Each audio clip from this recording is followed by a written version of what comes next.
I've got transsexual jewellery on. We'll explain later. One bit's quite nice, one bit I'm not so keen on. I like the red sparkly one. The purple one, I don't know. I'm not convinced. Anyway, had the worst night's sleep ever last night. I normally aim to be in bed by about 8 o'clock. 8:30, 9 o'clock maybe. Well, I didn't get to sleep till gone 11:30. Woke up about 12:12, 1:30, 2:30 and 3:30. So, if I sound a little bit sleepy, that's the reason. And if I sound a little bit too boisterous, that's because I've just had a load of coffee. And that's the reason. Lots coming up on the show this morning, including a Thames Valley engineer says mobile speed cameras are unsafe and cause more collisions on our roads than they actually prevent. Well, the question is, do you think speed cameras make our roads safer? Should streetlights be left on in the early hours of the morning? We find out why one councillor is angry that they've been turned off. And here's something I know you want to have a say on. The New Economics Foundation says Luton is one of the least happy places in the country. Is Luton the worst place to live in the 3 counties? Lots of ways you can get in touch. You can go to facebook.com/BBC3CR. I have your say up there. There's also going to be a picture of me in my jewellery up there in a little bit. You can text 81333, starting your text 3CR. Or, and this is the best way to do it, I think, you give us a call, 08459 455 555. BBC Three Counties Radio. Mobile speed cameras are unsafe and cause more collisions on our roads than they prevent. That's according to an engineer from the Thames Valley area who has studied road safety data. Dave Finney says that his research is the first of its kind in the world and contradicts the research that police currently use. We'll speak to him later on during the show. And our reporter, Justin Dealey, will be reporting live with a mobile speed camera unit somewhere in Bedfordshire. I'm not going to say where, because you'll be looking out for him and then you'll slow down. He's somewhere in Bedfordshire. But first, Netta Glover joins us. She's chairman of the Great Brickhill, Wing and Ivanhoe Local Area Forum and a member of its Speed Awareness Group. Morning, Netta. Good morning. You also help run community speed watch groups where locals catch drivers speeding through their villages. How does that work? Well, you set up the movable vehicle activated sign and you get several volunteers, all trained, and they stand around in high-vis jackets, and of course everybody can see them. And it's fun to watch them all slow down, because they do, and some of them wave to you, and some of them... They wave to you? Yeah, they wave and say yes, hello, and things like that. Yes. Are you sure they're saying hello? Are you sure it's not something else? People are very pleased, because you see a lot of them are local, so... Yes. So they're pleased to see that somebody's doing something about the speeding. What's interesting, what you said there, Netta, was they see you in the high-vis jackets, yeah, and then they slow down. Yeah. So that means that they are going too fast initially. They're slowing down because you're there, and then I would guess that once they get round the bend, they're speeding up again. No, I don't think they do, because this happens.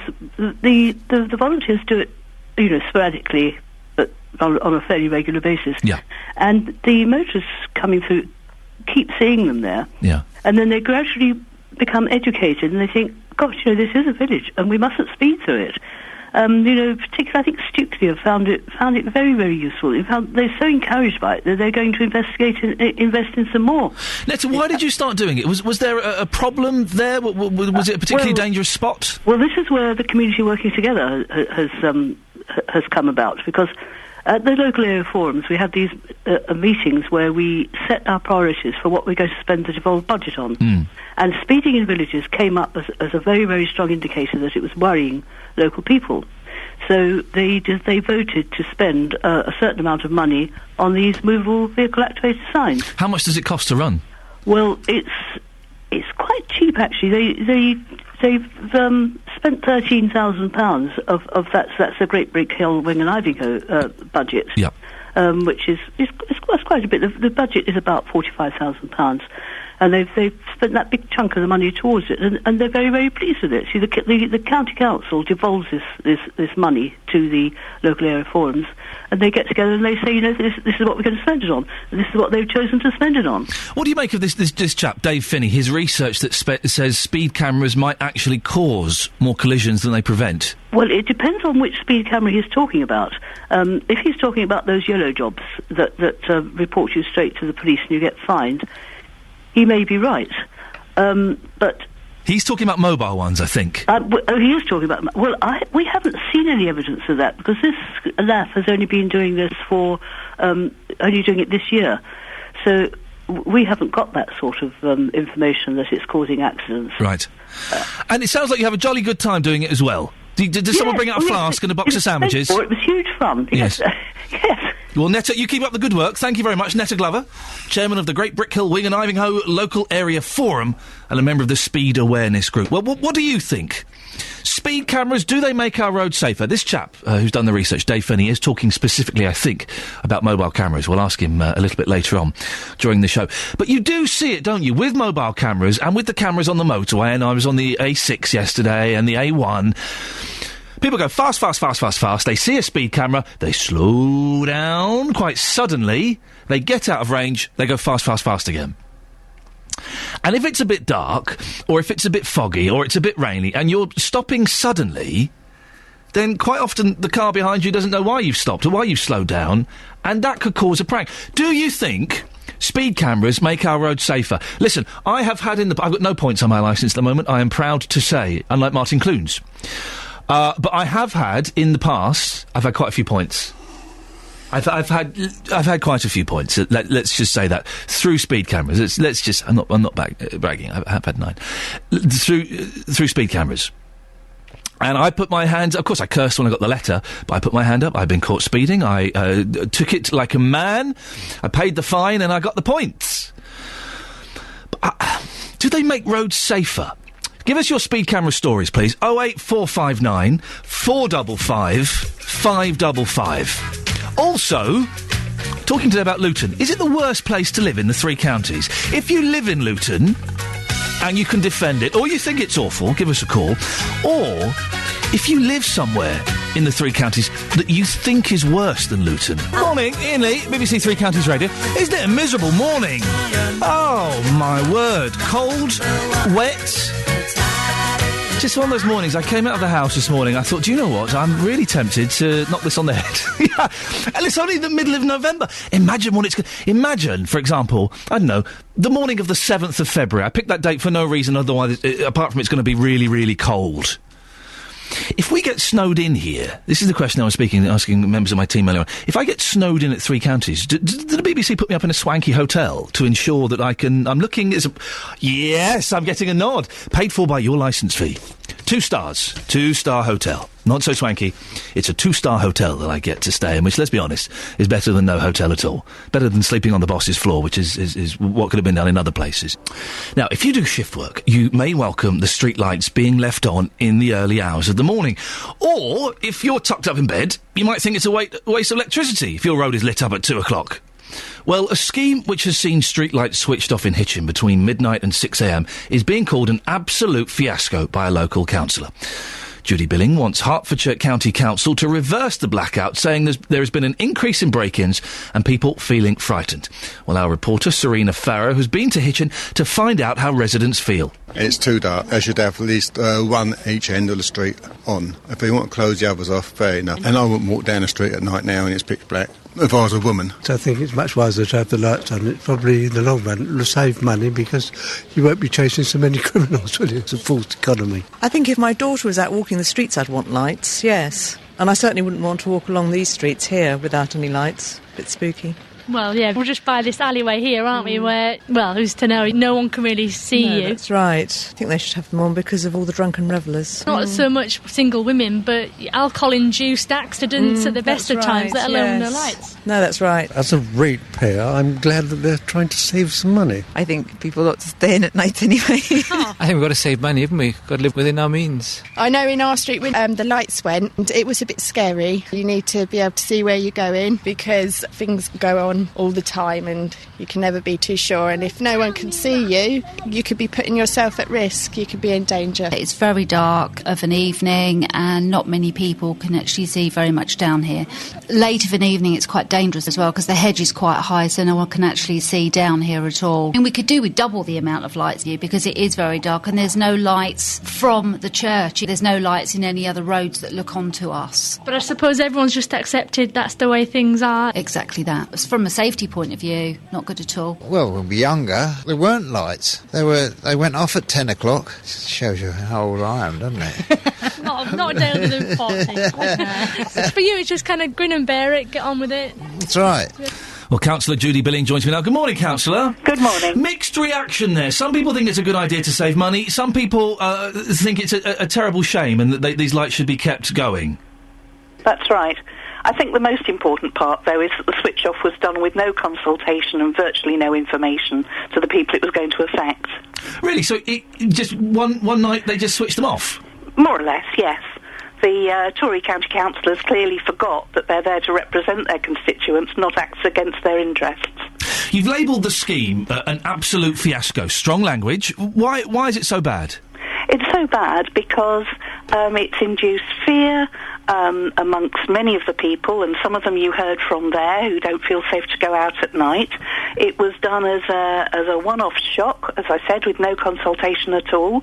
There has been an increase in break-ins in some of our darkest streets, and we've heard from young people from the Voice of Hitchin Youth that many young people are now really very wary about taking part-time jobs in the evenings in our local cafes and restaurants because of the problems of getting home. Councillor, do we know how much money is going to be saved by this scheme? I don't know the exact sum, but I know that it's not very great compared to the amount of fear that's being caused to people. Do you want the scheme completely scrapped, or do you just want the lights on in certain... Is there a compromise that you would be happy with? There could be a compromise, but we'll only know what that is when the county councillors actually speak to the people they represent and consult with them. It's perfectly possible that there are some streets that could have some of the lights turned out for some of the time during the night, but there are also some absolutely glaring mistakes that have been made in some particular streets where residents are getting together with petitions and many, many complaints to their local district councillors. I've often thought, Councillor, that there are too many streetlights, and one obvious way of saving money, electricity and all these things, is to alternate. So instead of having every streetlight on, you have every other streetlight on. Does that sound like a good compromise? It would sound like the sort of compromise that at least should be put to the people of the town, rather than just acting without any consultation at all. We do have to accept, don't we, that in these times of austerity, that we do have to save money, however small it is. And also, we have to save energy as well, don't we? We're running out. We have to save energy, and we could be looking at much more energy-efficient ways of lighting our streets. And yes, we have to save money, but I would question very much whether the current scheme saves any money at all, given the propensity for increases in break-ins, the amount of police time and money that costs, and also the possibility of accidents for people walking down their streets. How many more break-ins have there been?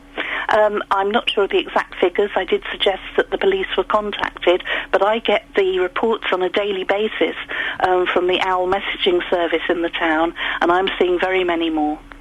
How many people really need these lights? Because most people are tucked up in bed, and I kind of drive through the streets about 4:30, 5 o'clock, and there's no one around.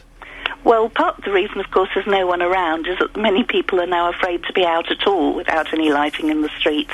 But the point I've made throughout is that there should be consultation with the local people about which street lights they need, what sorts of energy efficiency those lights could be using, and what are the needs of the local people. That's all we're asking. Councillor, we have the county council coming on later on. We're going to... If you could just ask a question, what would you ask them? We'll clip it and we will play it to them. Why haven't you consulted with the people of Hitchin about the street lights that they're provided with? It's their town, it's their council tax. Please talk to them. Councillor Judy Billing, thank you very much indeed. We'll clip that, and when the county council come in, we shall play that a little bit later on. What do you think about that? Maybe you're in an area where this has happened. It's happened in Hitchin. We know it's happened in other areas around the three counties. Has it affected you? Are you scared to go out? If it did happen in your street, would you be scared to go out? Or do you think, well, actually, come on, we all need to save a few quid. Getting rid of a few streetlights, it's, in the great scheme of things, it doesn't make that much difference. As I say, I drive into work about 4:30, 5 o'clock. The streets are empty. And not necessarily just where the streetlights are off. I drive through Luton, I drive through other places where the streetlights are on, and the streets are empty. At 4 o'clock in the morning, of course they're going to be. 08459 455 555. Should streetlights be left on in the early hours of the morning. And as I said, the County Council will be on the show in about an hour's time.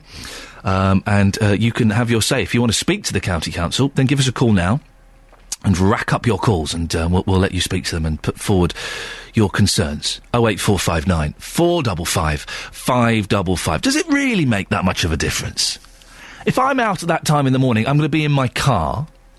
I suppose I'm going to get from my house to the car, so that could be a little bit odd. It has always struck me as odd, though, that we have all of these street lights on when most people are asleep. There's a minority of people that need them. So how about every other street light is left on? Or every third street light is left on? That would be okay, wouldn't it? Everything's covered by CCTV, so... And you're not going to go down a dodgy dark alleyway, probably in the daytime, let alone at night time. What do you think? Should street lights be left on in the early hours of the morning? I just remember something. I lived in a flat for about a year that was directly... There was a street light directly outside it, and I had rubbish curtains, and so it meant that night-time, my room was filled with this horrible yellow light. I couldn't sleep at all. I wish that one had been switched off. I might have got a decent night's sleep when I was 24, for goodness sakes. 08459 455 555. And I can see the phones have gone mental. Isn't it funny what people phone in about? They've gone bonkers. Do you think street lights should be left on all the time, or should we save a little bit of money, a little bit of energy, and switch them off? Call 08459 455 555. 08459 455 555. BBC Three Counties Radio.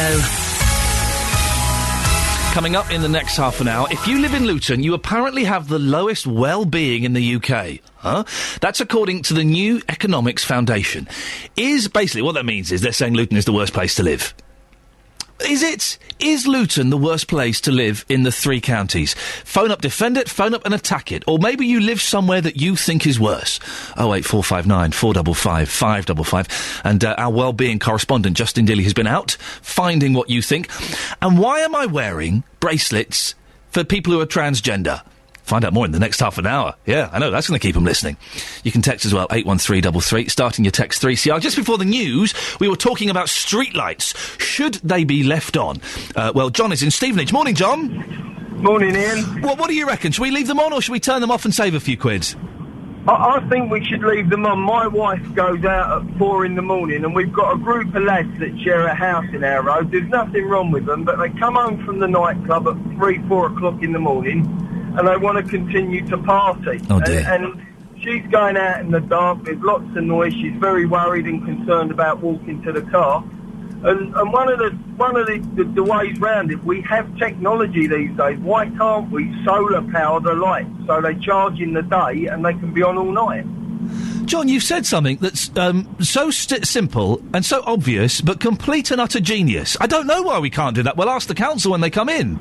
That's a brilliant idea. You know, I think when you're driving down the motorways, and I spend an awful lot of time in the car, you see these weather stations solar powered that are feeding information back to the network. Yep. Why can't we do it with the streetlights? John, thank you very much. It's obvious, isn't it? So there must be a reason why we can't do solar powered lights. Otherwise, they'd have done it, wouldn't they? 08459 455 555. Maybe we'll ask the council later on. Paul is in Bedfordshire. Morning, Paul. Hi there. What do you reckon? Should we turn these street lights off and save a few quid? Definitely, yes. They should be switched off between 2 in the morning and 5 in the morning, like they do in Scotland. When I was away on holiday, I got burgled. Yeah. And the police said the reason I got so well burgled was that they could do it because the street light that hangs over our back door. They could see what they're doing. Hang on a second. So we just had the councillor saying that burglaries were happening because of the darkness, and you're saying they broke into you because it was lit by a street light? Yep, they could actually see what they're doing. I'm laughing because it's so terrible. Yep. How does that make you feel, Paul? Terrible. And as your chap has just been on the phone about solar power street lamps, in Peterborough they do have solar power street lamps. Say that again, Paul. I missed that last bit. In Peterborough, we do have solar power street lamps. Really?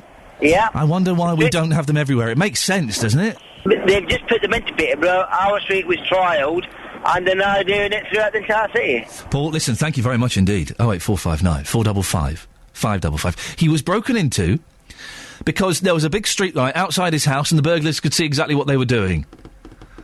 Oh, my, that's terrible, isn't it? What do you think? Should streetlights be switched off at night between, let's say, 1 o'clock and 6 o'clock? Save a few quid. Or should we keep them all on? It just reminded me, I'm not even going to say who that was. If you don't know who that was, just stop listening to the show. You don't deserve to listen to the show. I was taking my little boy out yesterday. We were supposed to go to this cookery class and it was cancelled. It was a disaster. He was upset. But I was carrying home. We went to the library in the end and made up for it. I was carrying him home on my shoulders yesterday and I could hear him mutter. I could hear him singing to himself, okay, as he often does. He's a very jolly little chap, singing to himself. And I was thinking, what's he singing? I'm not going to ask him. I'm just going to wait. And then I heard him. He's going to be 3 in January. I heard him say, come and watch singers play with the young generation. We've got something to say. My boy was singing the Monkees theme completely spontaneously. I am doing my job as a parent right. He was singing the theme tune to the Monkees to keep himself happy. Dear listener, that is good parenting, and I'll fight anyone who says it's not. I won't fight you in front of the child, obviously. That would be bad parenting. Now, Luton has been rated as one of the least happy places to live in the country. It comes second from bottom in a list of more than 100 local authorities. That's according to the New Economics Foundation. Well, our Economics Foundation correspondent, Justin Dealey, is out and about in Luton this morning. Justin, whereabouts are you? Yes, hello, Ian. Good morning. I'm just outside Luton train station at the morning. I have to say, you know, I've worked in Luton for many, many years. I've supported the football team since, 1985. Do you like Luton Town Football Club? Yes, Oh, I didn't know. You should have mentioned it on there at some point. It's a long sentence being a fan since 1985, but I have to say that these reports come out all the time. I don't know how you feel about this, but it's just the same old story time and time again. People knocking Luton, and not a lot to back it up. It seems a little bit harsh, and I'm not that familiar with Luton until I started working here, and I've met some lovely people. It's got £2 shops. I love it. I genuinely do. I think it's a great place. Well, I've been talking to Bob this morning. He's lived in Luton all of his life. He's now in his 60s. He says that Luton is one of the worst towns in the 3 counties, and here is his honest assessment of Luton. There are lots of areas of Luton which have descended into ghetto-like status. There are a number of areas of Luton, for example, where you wouldn't wish to be out at night, and certainly walking on your own. So it really is dangerous as far as you're concerned, certain parts? Oh, certainly, that's true.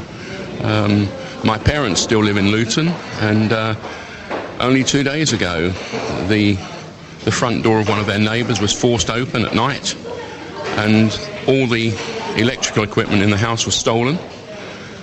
And certainly they weren't aware of it. But you can't say that burglary is confined to Luton. No, you can't, I was going to say, because, I mean, Luton, of course, has got its problems, but is it like any other town where it's got its good areas, it's got its bad areas? It's just like any other town up and down the country. Well, there's certainly a high proportion of ethnic minorities in Luton, and I was listening to the radio last year, and a statement was made, and I think it said that there were 143 separate languages spoken in Luton. Now, Luton's a diverse community, and by and large, the separate communities live side by side very well. But there's also areas of Luton where the local population have been forced to leave their homes by incoming populations who have wanted to populate a certain area. OK, just lastly, are you happy living in Luton? After what you just said, I think the answer's going to be no, but are you happy living here in Luton? I've lived here all my life. All my roots are in Luton, and there are parts of the town which are very nice. We don't do our shopping in Luton, for example. We live on the outskirts of Luton, and yes, we are happy living in the part of the town in which we live. But we don't do our shopping in Luton because, for example, Luton is very difficult to get into. The roads of communication are very, very poor. There are basically only a couple of roads coming into the centre of Luton, and they're certainly during most of the day, they're very, very heavily used by traffic. Appreciate your time this morning. Thank you very much indeed. So the words there of Bob earlier on this morning. He's lived in Luton all of his life. Now, Ian, it did get rather heated earlier on this morning because when you come into Luton and you talk about these type of stories, people do get very upset because they feel that their town is being picked on. You'll enjoy this. I said to one man that Luton hadn't fared well in this wellbeing report. He said to me, "Oh, well, look at your hair," which was quite an interesting one. Well, listen, OK, the fact aside that he has actually got a point, your hair is ridiculous this morning. What does that mean? It's a bit bit What's the wild, relevance? And then he walked away. I spoke to 2 other men. One man is moving away this Friday. He doesn't want to be named. He's moving out of the town. Again, he's lived here all of his life. He says the town has become too rough. He's moving away for his family's sake. But I did speak to another man who moved to Woburn a few years ago. He moved out for the country life. He thought he'll be getting a better lifestyle, let's say. And he's recently moved back to Luton because he prefers it here compared to Woburn. And Woburn is very posh indeed. Can I just, was it Bob that we heard earlier on? It was Bob, yes. Bob seemed to say one of the reasons why Luton perhaps wasn't so good was the diverse mix of languages and ethnic backgrounds. I kind of like that about areas. That, to me, makes it all a bit more exciting. The fact that you can walk down Luton High Street and you can hear different languages and see people wearing different clothes and things like that. I understand and appreciate that some people don't enjoy that. I think they're wrong. But I kind of like the diversity in various places. Well, I think it's great as well. I think what Bob was saying there is that some places in Luton have become ghettos over the years, and certainly when he was growing up in Luton, that wasn't the case. It's certainly the case now, but again, as I mentioned to Bob there, Ian, it's like any town. I live in Hemel Hempstead. I know for a fact, in Hemel, there's going to be good areas, and there's going to be bad areas that you won't want to go to. So, what makes Luton different to any other town in the country? I'm sticking up for Luton this morning. Well, Justin, one thing before we go. What on earth have you done to your hair today? I walk away. What do you think, dear listener? 08459 455 555. Luton, is it the worst place to live in the 3 counties? I guess there are a couple of things. If you live in Luton, either attack or defend that statement. Say, yeah, I hate it, it's horrible. Or, no, it's brilliant, I love it. What on earth, why are we getting such a bad rap? Or maybe you live somewhere else in the 3 counties that you think is worse. Can I just make a public apology to everything bad I've said on air, and actually most of it's been off air, about Catherine Boyle, the Slapdash newsreader? She just brought me a cup of tea. Oh, she brought me a cup of tea. So, Catherine, I apologise for all of those emails and photographs I've been passing around to 3 Counties staff recently. I'll try and get back as many as I can. 08459 455 555. Now, here's something. When you get your gas and electricity bills, do you find them confusing? I do. I haven't got a clue. I'll pay it. I don't know what any of it means. Well, the first 300 units are on this tariff, and then the next 600 units it goes to... yeah, whatever. It can be very difficult, can't it, to work out what they're charging you for. Well, the government is to announce plans today to force the energy companies to cut the number of tariffs they offer you. The Energy Secretary, Ed Davey, is expected to say that firms will only be able to offer 4 core tariffs for both gas and electricity. Companies would also be forced to switch customers automatically to the lowest suitable tariff. The move comes amid long-standing concerns that many households are paying hundreds of pounds a year more than is necessary for gas and electricity because of the confusing array of different tariffs. The issue has become more acute in recent years because of rising wholesale prices that have been passed on to customers. I'd like your opinion on this, dear listener. Have you bothered to switch energy companies, or is it a waste of time? You can do it online, can't you? I did it about 6 months ago. Saved, well, according to the website, I was going to save a fortune. I'm still getting huge energy bills. Do you switch companies regularly? Or is it a waste of time? 08459 455 555. 08459 455 555. Hey, I get to play a new song. And do you know how I knew I was going to play a new song? Because all of the young people in the pop group that made this record, I've just dated myself, kept Facebooking and tweeting me. Well done, them. It's a group called Sketched, a brand new 5-piece band from Milton Keynes. This is their track. It's called Trap, and thanks to the BBC Introducing Show, we get to play it here. Sketched and their song Trap, I like that. I would say it's a bit like a Christine McVie Fleetwood Mac song. There you go. That's not bad praise. It's not bad praise in the slightest, coming from an old man like me. Thank you for that. You can hear more music from the 3 counties by tuning into BBC Introducing at 7pm on Friday nights with Gareth Lloyd.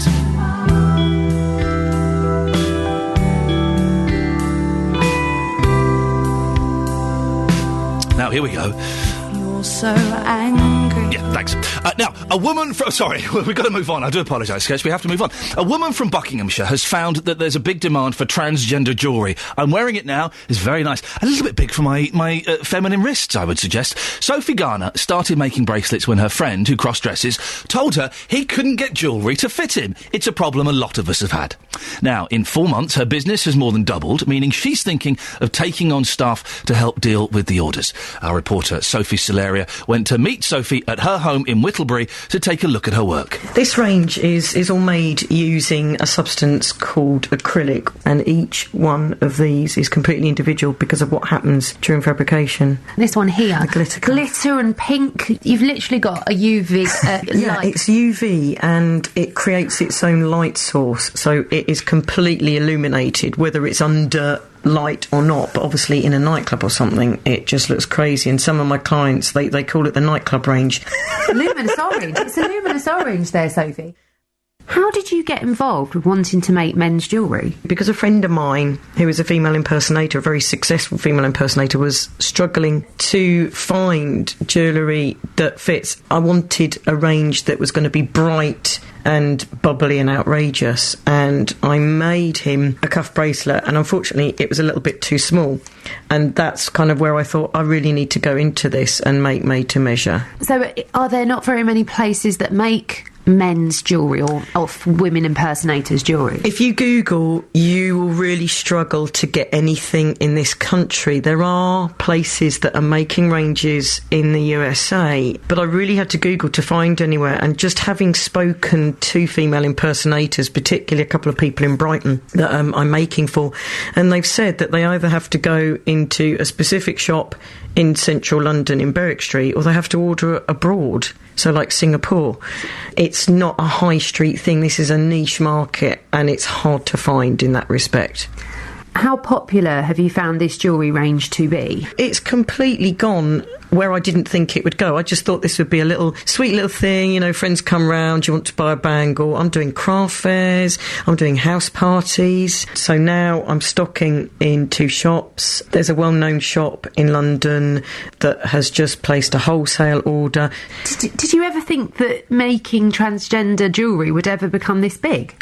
No, it's crazy. In an ideal world, I will start to do transgender parties. You know, that would be great, where somebody can actually come to a specific place, know that they're not going to be judged, that they can try on, because that they need to try them on, you know. Female wrists, pretty much 6.5 inches, 6 inches. Men's wrists are so much bigger in the majority of cases, so they need to touch, feel and try on. So, no, I didn't expect any of this. And I notice here that everything you've got are bracelets. What about earrings for men? What about rings for men? Absolutely, bigger fingers. So I'm going to be making matching rings. I'm going to be doing quite outrageous brooches and necklaces, which I'm just making at the moment. I don't do small jewellery. I don't do trinkets. It's all about, I'm walking in the room, look at me, hello, don't ignore the cuff. And that's what this is all about. Don't you dare ignore my cuff. How dare you? I've got 2 of the bracelets on now. If you want to have a look at them, facebook.com/BBC3CR, or if you follow at BBC3CR on Twitter. I think I look rather hot. I'm sure you'll agree.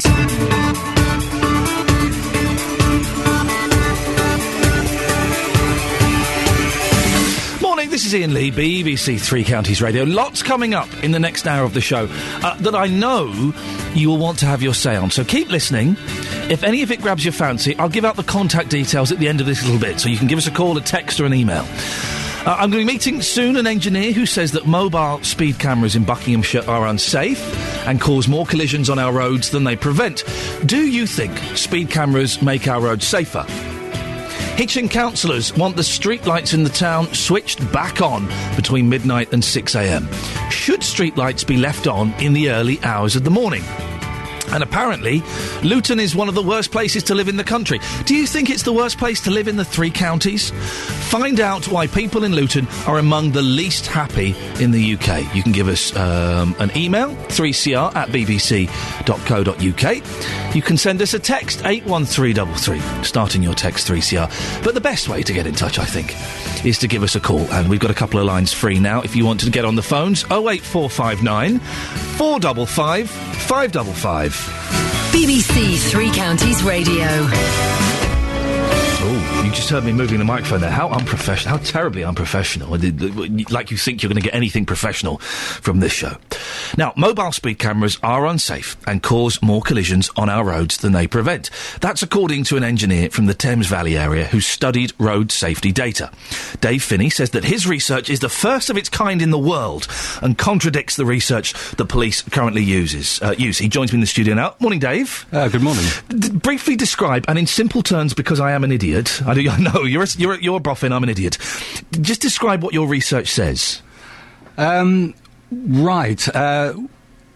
Speed cameras, when they're evaluated by the authorities, they have a method by which to evaluate all road safety interventions. They tend to compare the 3 years after the intervention started. So when the road camera's put in? Yeah, so right. The first 3 years of speed cameras, let's say, against a 3-year baseline period, the period they use to select the sites. Right. The problem with that comparison is that it includes the effects of the speed cameras, but also something called regression to the mean, and also... Let me stop you there. Before you get to the third, regression to the mean, what on earth does that mean? It's the return back to normal from an unusual event. Okay. If you like.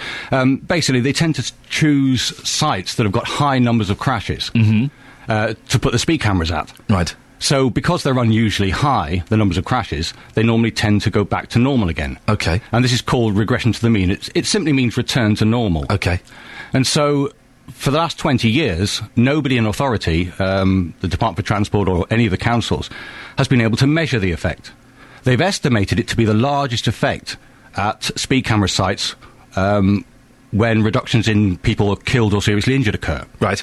And it's larger, they've estimated, than all other effects added together. So that's how they get their information and their data. How do you get your data? Well, I asked the partnership for the database of crashes at speed camera sites, and they sent me the database, so I was very happy about that. When I got the database, the first thing I did was to do the same thing they did, compare 3 years before and 3 years after, and I got a 42% reduction in KSIs. That's killed or seriously injured. Okay. But then what I did was I measured the amount of regression to the mean. Now, I've looked for measurements of regression to the mean in official reports, and I can't find any anywhere. I believe it's never been done before. Okay. So what I did was measure it, and what I found was there was a 51% reduction in KSIs due to regression to the mean. So what you're saying is that you're the cleverest man I've ever spoken to, and I'm trying to narrow this down because I am an idiot. You're saying basically that is it all speed cameras or just mobile speed cameras? Well, I've done 2 reports. Right. This is the second, and it looks at mobile speed cameras. So you're saying that mobile speed cameras make the roads less safe? I'm saying that the evidence suggests that the average number of crashes goes up. Right. The mean number of crashes, yes, that is, goes up after these speed cameras started operating in Thames Valley. Why do you think that's the case? Well, again, I as an engineer, I want to look for evidence and not opinions. When I look at the contributing factors to accidents that the police collect, I find that speeding's not that major a factor. It's when people are killed or seriously injured in crashes. Yes. The vast majority of times, drivers are not speeding. In fact, in 92% of cases, drivers are not speeding. So speeding is not a minor factor, but it's certainly a lot less than we're told. And other factors, such as failure to notice other road users, are far greater factors. And speed cameras, it seems, can divert drivers' attention and mean that they notice other road users less often. So you're driving along, you're going a bit fast, you see a speed cat, you're looking at the speed, bam, you hit somebody. It might not be that straightforward. Most crashes are not a single cause. Right. They're normally a number of things come together. Yep. So somebody fails to notice another road user at the same time as the other road user fails to notice them and pulls out in front of them. You've given this information to the police, I'm guessing. You've handed your documents over. Well, the police know that I've written the report, but I've tried speaking to the police before, and they've told me not to contact them. I'm sorry, Mr. Finney, could you leave us alone, please? That's effectively what they said. Why? Well, they wouldn't tell me, because I rang up to ask why. They sent me an email, which I've got with me, which tells me not to contact them and that they won't give me any information. And the person on the phone said, once she knew who I was, she said, "I'm sorry, I've had an email, we can't give you any further information." And I said, you haven't given me any information yet. And she said, well, that may be the case. There's nothing further to discuss. I shall now put the phone down. Dave, have you been hassling the police? You can't do that. That was I think it was the only time I ever rang them. But the email says that they know that I've been looking into speed cameras. Right. And they don't want me to... they want me to stop. Suddenly, what was quite an interesting story is now becoming a whole conspiracy theory. Why are they trying to suppress the information? No, I wouldn't say they're trying to suppress it. I think somebody I think it's one person in the police just got a bit angry with me. With the whole suggestion that I was... challenging their what they do. Yeah. And the same thing happened with Slough Borough Council, where I live. Yeah. I tried to speak to them, and they told their employees that they must not speak to me. Dave, why you're winding all these people up? Don't do it, man. These are the I used to live in Slough. It's a fantastic place. What's your motivation into doing this research? Well, I'm an engineer. My whole family's engineers. Yep. My father was a civil engineer. My grandfather was a mechanical engineer. Both my brothers qualified as engineers. I'm electronics. And I'm interested in numbers and what they mean. So for me, some people will do crosswords. Yep. And they'll find out the answer that somebody else already knew. But with the database of crashes at speed camera sites, this was like a crossword for me, except that the answer was something that nobody else had ever seen before. So I knew I'd be the first person to see it. And I knew about this result from my report 2 years ago. But I was trying to find evidence from other speed camera sites to find out if they were the same or whether Thames Valley was unusual. But I just wasn't able to get the data I needed. I think most of the partnerships kind of shut down on me and wouldn't...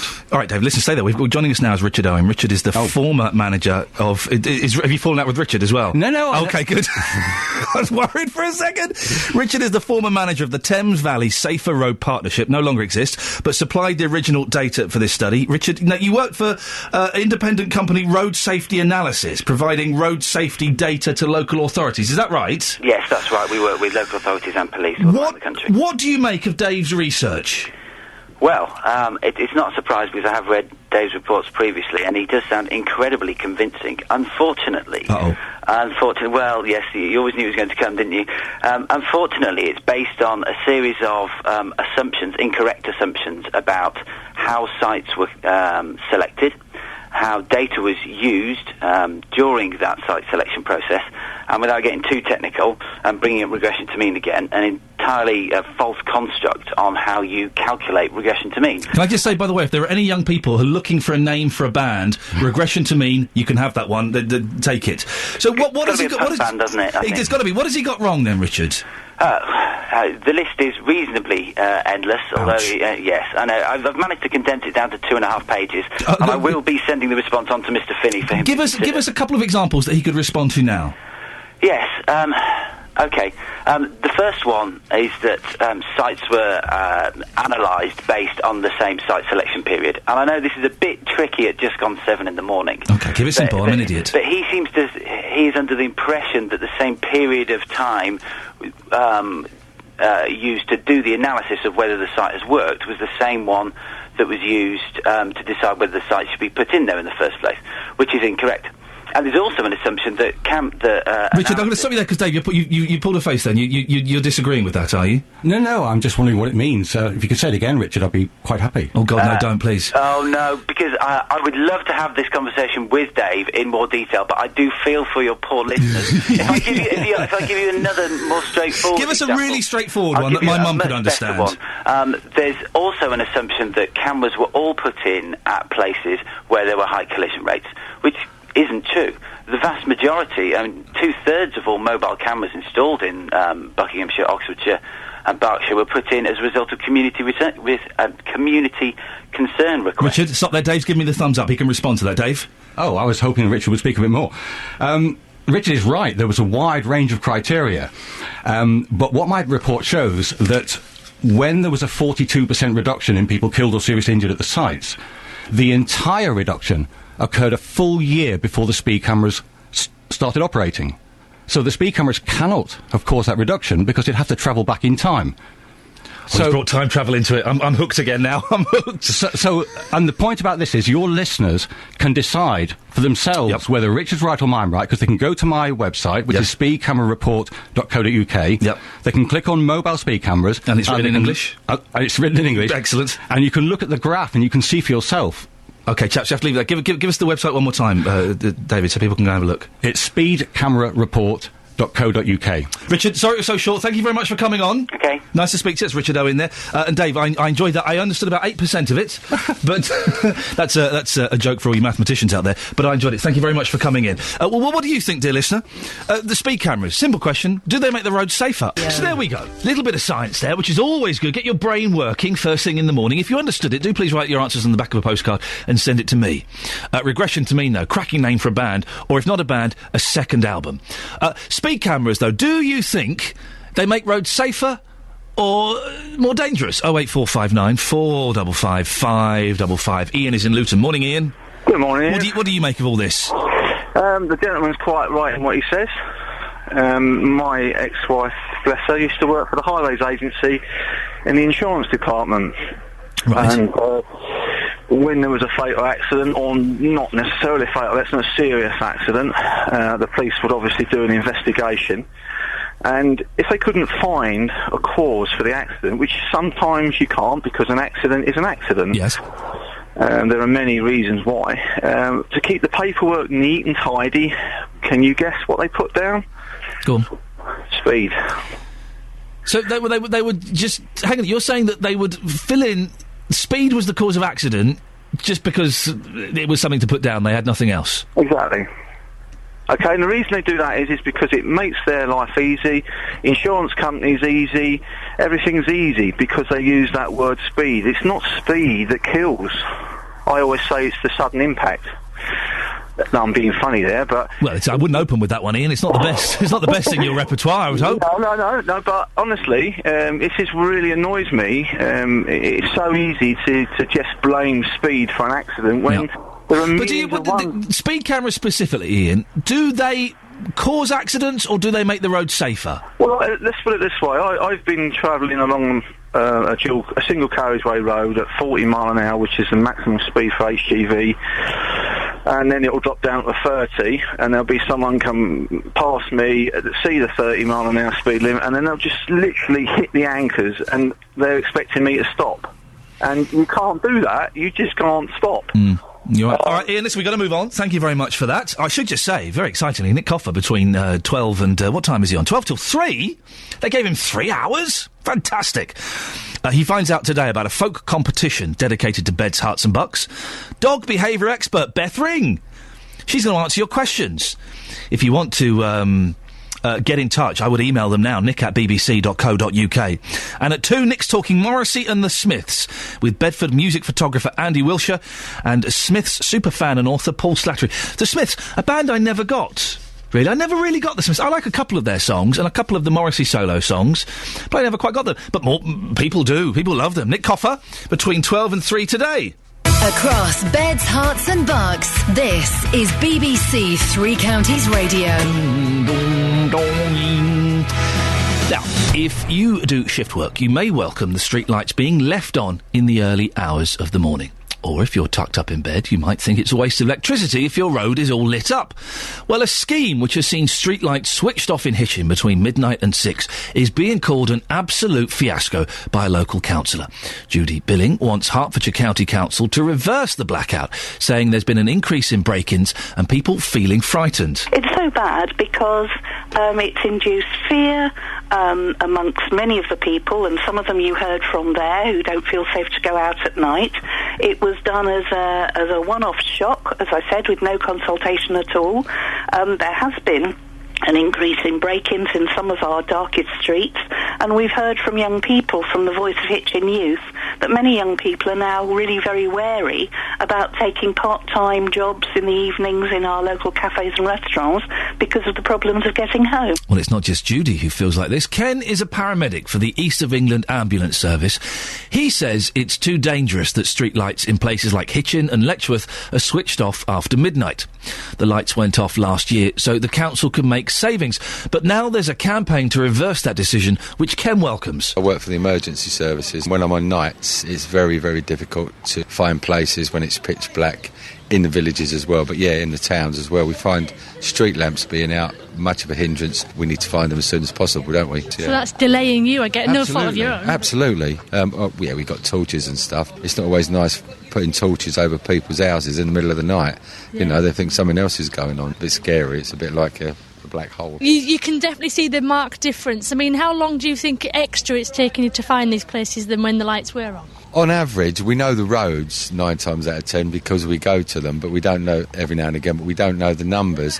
And I reckon it's delaying us by 2, 3 to 5 minutes. And you're coming across that on a daily basis as well? Obviously on nights, yeah. Certainly early hours of the morning, it's a nightmare. Especially with elderly people. And, all we have to go on is lights being on in a house and hoping that's the one, rather than get out and keep looking at the numbers. Well, Stuart Pyle is the Cabinet Member for Highways and Transport at Hertfordshire County Council. He joins me now. Morning, Stuart. Morning, Ian. Stuart, you heard Ken there. 2, 3, 5-minute delays on roads without street lights for ambulance drivers and paramedics.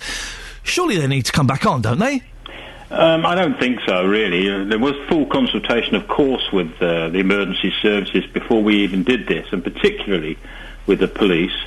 Because all of us, of course, have the safety of our residents as our prime concern. 5-minute delay, though, in an ambulance getting to someone's house, that could be life or death. Yeah, it could be, but there hasn't been any evidence shown about that at all. There certainly hasn't been any evidence of crime rising. In fact, the police are now saying that probably crime is actually falling. It has to be put to you that thankfully crimes after midnight are very, very low.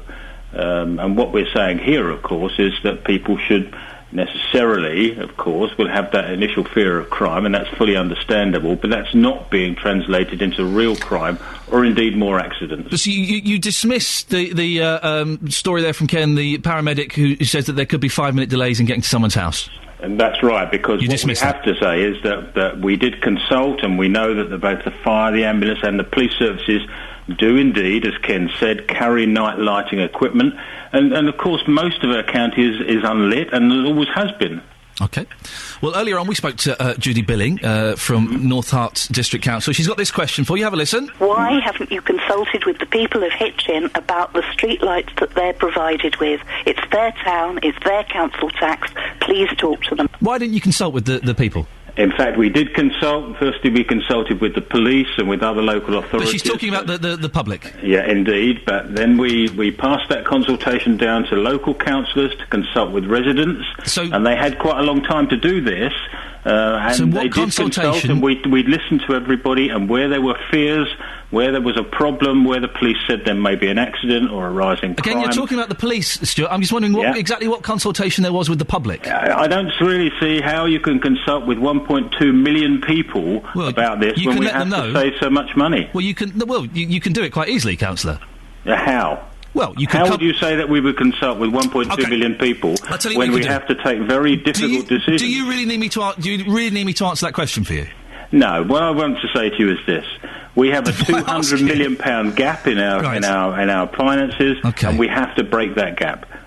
OK, but you would understand that people are fearful, people are upset, it's people's council tax that's paying for these services. Surely you should have at least put it to the public. But we did.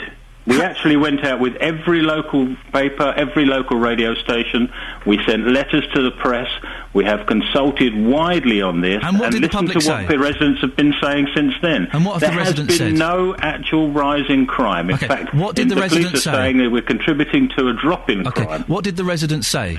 They said that they had a fear of crime. This is understandable. And you didn't listen to that. They had a fear of accidents. This too is understandable. But I have to say there is no evidence, not just in Hertfordshire, but anywhere, that finite lighting contributes to crime. So so far, you've dismissed the evidence of a paramedic, and you've dismissed... I don't think that's really evidence. That's one paramedic. OK, you've dismissed the evidence of one paramedic, as I said, and you've dismissed the wishes of the public.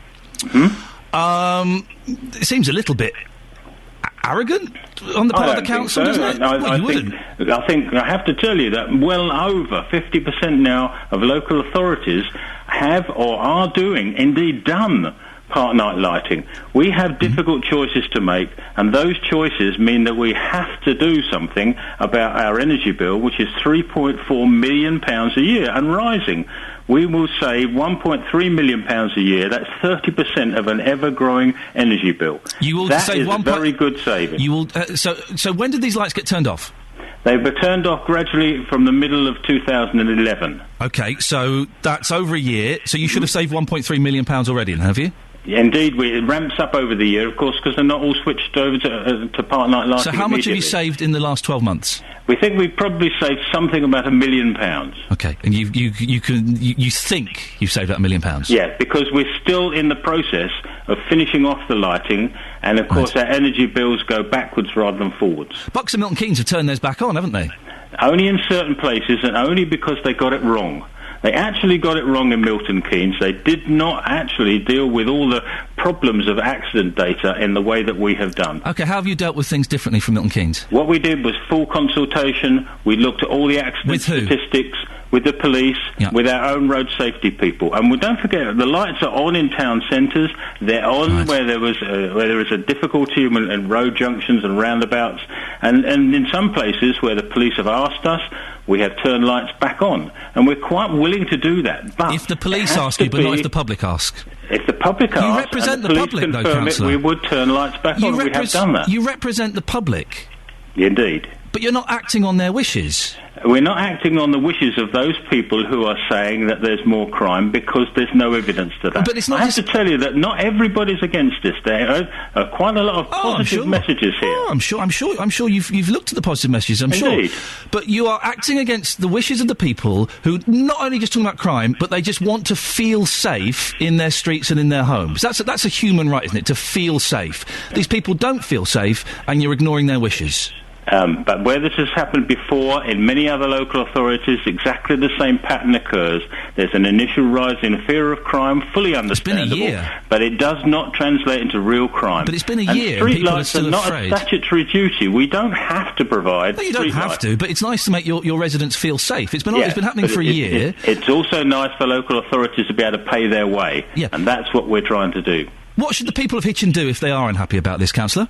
They should contact their local county councillor. And what's going to happen then? And the police will look at those specific instances, and where there are problems and the police support it, we will put lights back on. Councillor Stuart Parr, thank you very much. Yeah. 08459 455 555. What do you make of that? Do you agree with the councillor? They saved £1 million, he thinks, in a year. That's got to be good, hasn't it? That's got to be good. Everyone's making cuts. £1 million. That'll do. Or do you think he was a little bit arrogant and a little bit dismissive of people's wishes?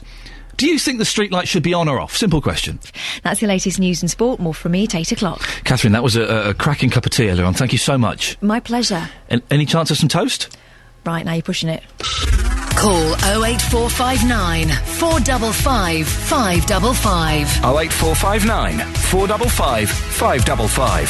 BBC Three Counties Radio. Coming up in the next half an hour, reporter Justin Dealey is going to be out with the mobile speed camera unit in Bedfordshire this morning to find out whether they do make people slow down. And also, you can hear why there are going to be fewer energy tariffs in the future. We were just speaking to the councillor there about streetlights being switched off. He seemed to think that it was fine. £1 million he claims they've saved in the last 12 months. That's got to be good, isn't it? How do you feel about it, though? If you live in Hitchin in particular, or an area where this has happened, do you feel safe? Has crime gone up?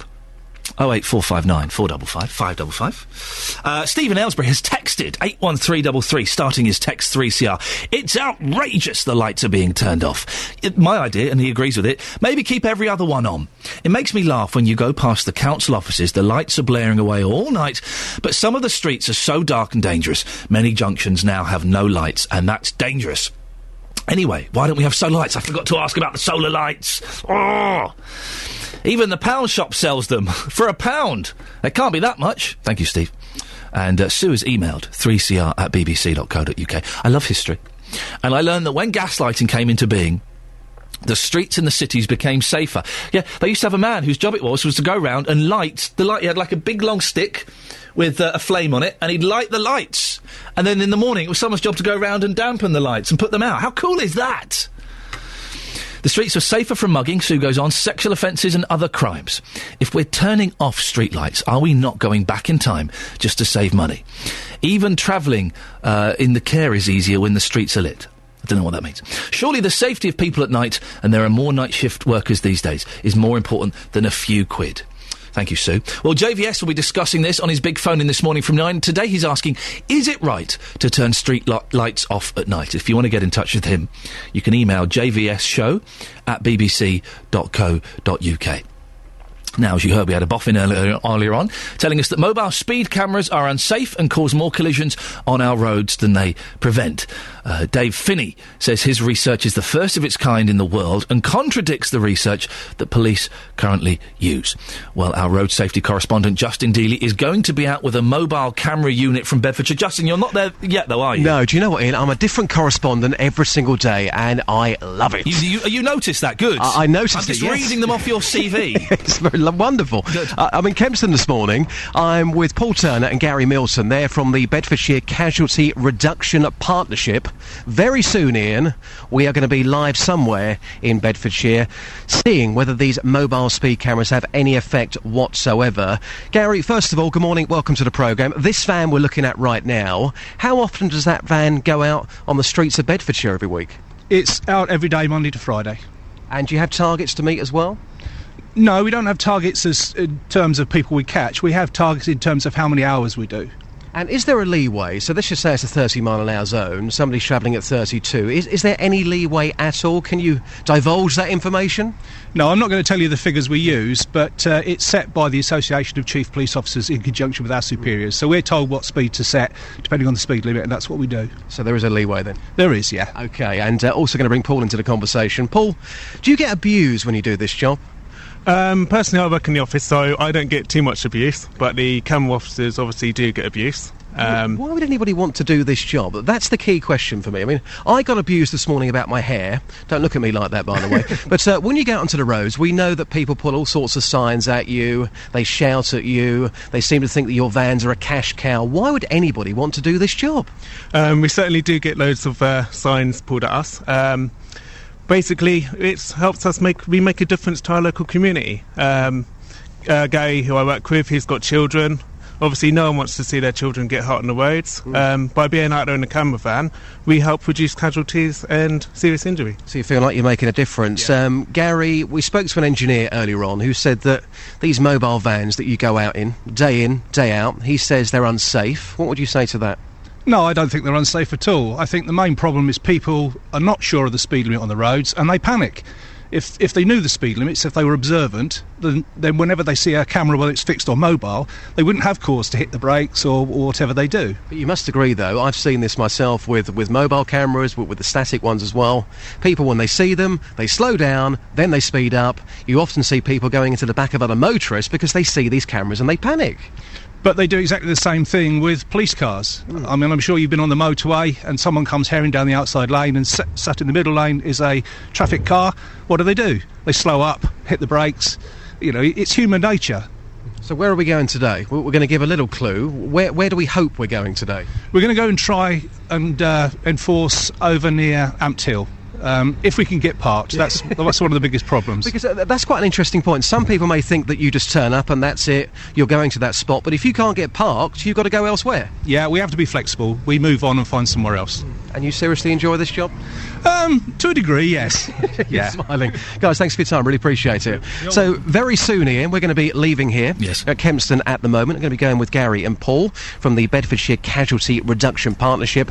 We are going to be somewhere near Amped Hill with the mobile speed van. It's going to be very interesting for me because I've obviously seen these vans before parked at the side of the road. I've never actually been with anybody who's been inside the van, so it's going to be interesting to monitor motorist behaviour this morning live in Bedfordshire. Justin, how does it work? Do you is there one of those hairdryer things that they point at the road like in American films, and are you going to get to hold the hairdryer? Oh, am I going to get to hold the hairdryer? That's the dream job for me. Guys, come back here a second.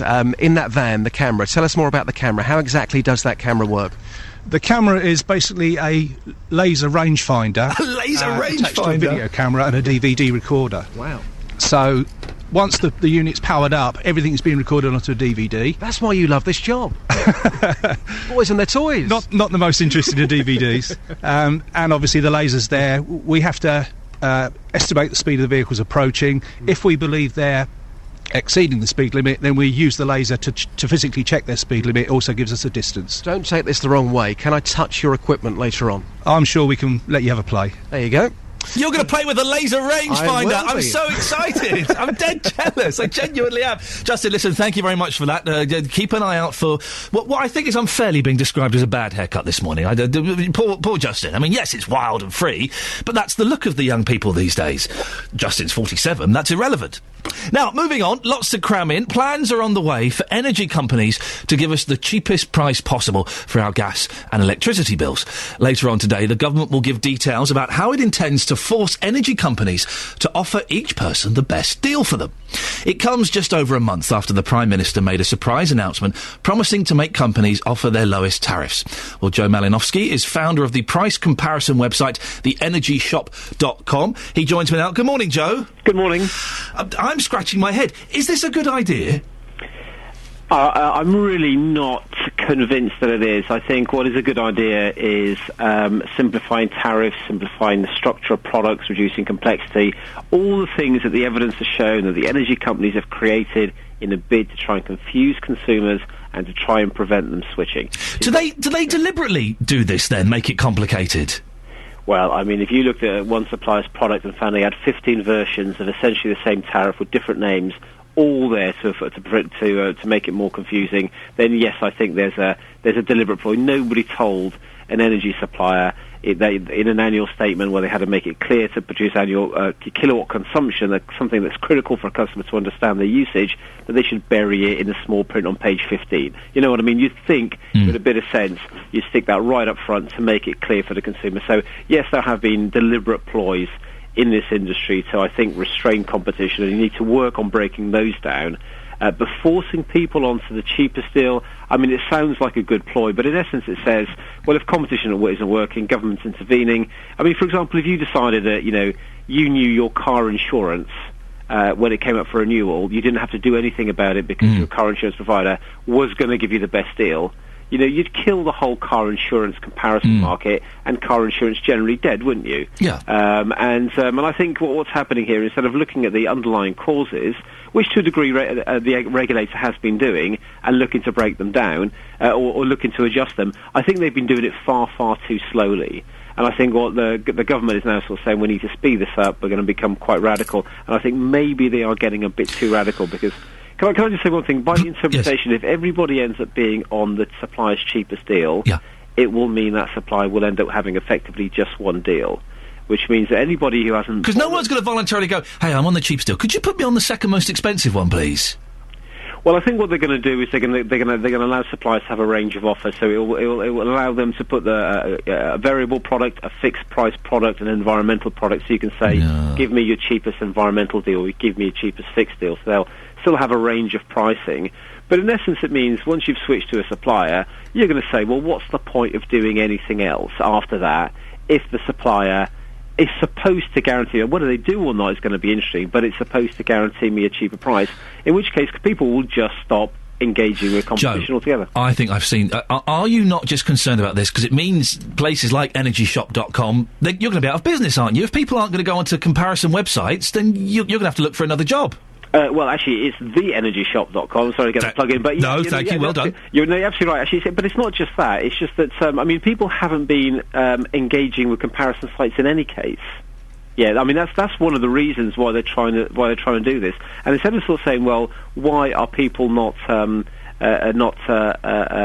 engaging with comparison sites? There are regulatory issues. Suppliers get to tell us what to do. And according to these complex rules that we operate, which can ensure complete transparency for consumers, people are still not engaging in them. And I think you've got to address those issues. But if I can just say one other thing, and one other thing that Ed Davey's been pushing very strongly is this idea of collective switching, which is you get a group of people together to try and force a cheaper price. Well, if energy suppliers are no longer going to be able to offer a cheaper deal than they do to existing customers, for new customers, well, collective switching is gone as well, isn't it? I mean, you can put a cross through that whole initiative. because people just won't even bother engaging collective switching, because of course they're guaranteed to get a best deal anyway. Joe, listen, we have to end it there. Joe Malinowski, founder of the price comparison website. Let me get this right. TheEnergyShop.com. Right. Luton has been rated as one of the least happy places to live in the country. It comes second from bottom in a list of more than 100 local authorities, and that's according to the New Economics Foundation. Salma Abdallah is from the New Economics Foundation, which has got together all this information. Morning, Salma. Good morning, Ian. I have to ask, what came last? Who came last? You just want to know who you did a little bit better with? Yeah, I want to avoid it like the plague. Well, the part of the country that came bottom on our list. Go on, check. I can't remember off the top of my head. Of course, it's inner London itself. Yeah, so inner London. Stinky inner London. Now, listen. How have you decided that Luton is such an unhappy place to live? Oh, we haven't decided. We've used data from the Office Oh, for look at you Statistics. putting the responsibility on someone else's shoulders. Well done. We've used data from the Office for National Statistics, which has done the biggest survey in the world, actually, national survey of people's subjective well-being. So they've asked 160,000 people around the country, and people in Luton reported having lower levels of life satisfaction, happiness, and higher levels of anxiety than other parts of the country. Luton always seems to come bottom in studies like this. Is it kind of a self-fulfilling prophecy that the negative publicity just generates misery? Well, that's an excuse you could use, I suppose, but it's interesting. I mean, actually, Luton doesn't do too badly in terms of misery. What Luton does badly in terms of... Is there a misery factor? High well-being. Right. So only 20% of people in Luton really reported having high levels of well-being, compared to about 25-26% in the country overall. So it suggests it's something sort of, rather than sort of being a suicide capital or something like that, it's a place where people are not achieving what you could call flourishing, sort of achieving high levels of well-being across the board. Is there lots of... Sorry, Simon. Is there anything we can do to change this and reverse this trend? Well, it's interesting. I mean, looking at the map just before I've spoken to you, it's quite clear that actually a lot of cities that are around London seem to be doing pretty poorly in terms of well-being. So places like Luton, Reading, Thurrock, which is of course in Essex, these areas do seem to be having low well-being, and it may well be things to do with sort of commuting, sort of populations which are sort of travelling to London to get to work. One of the things we know is that commuting is the thing that people hate most in their life. If you ask people how happy they are doing all sorts of different things, the time when they report being least happy is when they're commuting, so that might be part of it. But of course there are things that can be done. I mean, there are parts of the country parts of the country which do a lot better than you would expect when you look at their sort of objective, sort of economic data, which suggests that there are certain factors to do with social capital, the built landscape, all these kind of things which can be improved in different cities. Have you got any words of encouragement for the miserable residents of Luton today, Summer? Other parts of Bedfordshire and Hertfordshire and Buckinghamshire do a lot better. So that you don't have to look too far to try and find. Give us a place where where things are a little bit better in Beds, Herts, or Bucks that they could move to. Exactly. Okay. Well, no, I don't think it's as easy as that. I do think that it's important for Luton itself to look forward. Okay, Simon, listen, we have to end it there. Simon Abdallah from the New Economics Foundation. Well, what do you think? Is Luton the worst place to live in the three counties? 08459 455 555. I'm keen to hear both sides of the story. Maybe you live in Luton and you love it. Can we before 9 o'clock this morning? Can we find someone who lives in Luton and thinks this is... Oh, you heard my Slough voice come out. Luton. Who lives in Luton and thinks it's the most wonderful place in the world, and that everybody who disses it is just an idiot. Can we find someone before 9 o'clock? That's the mission.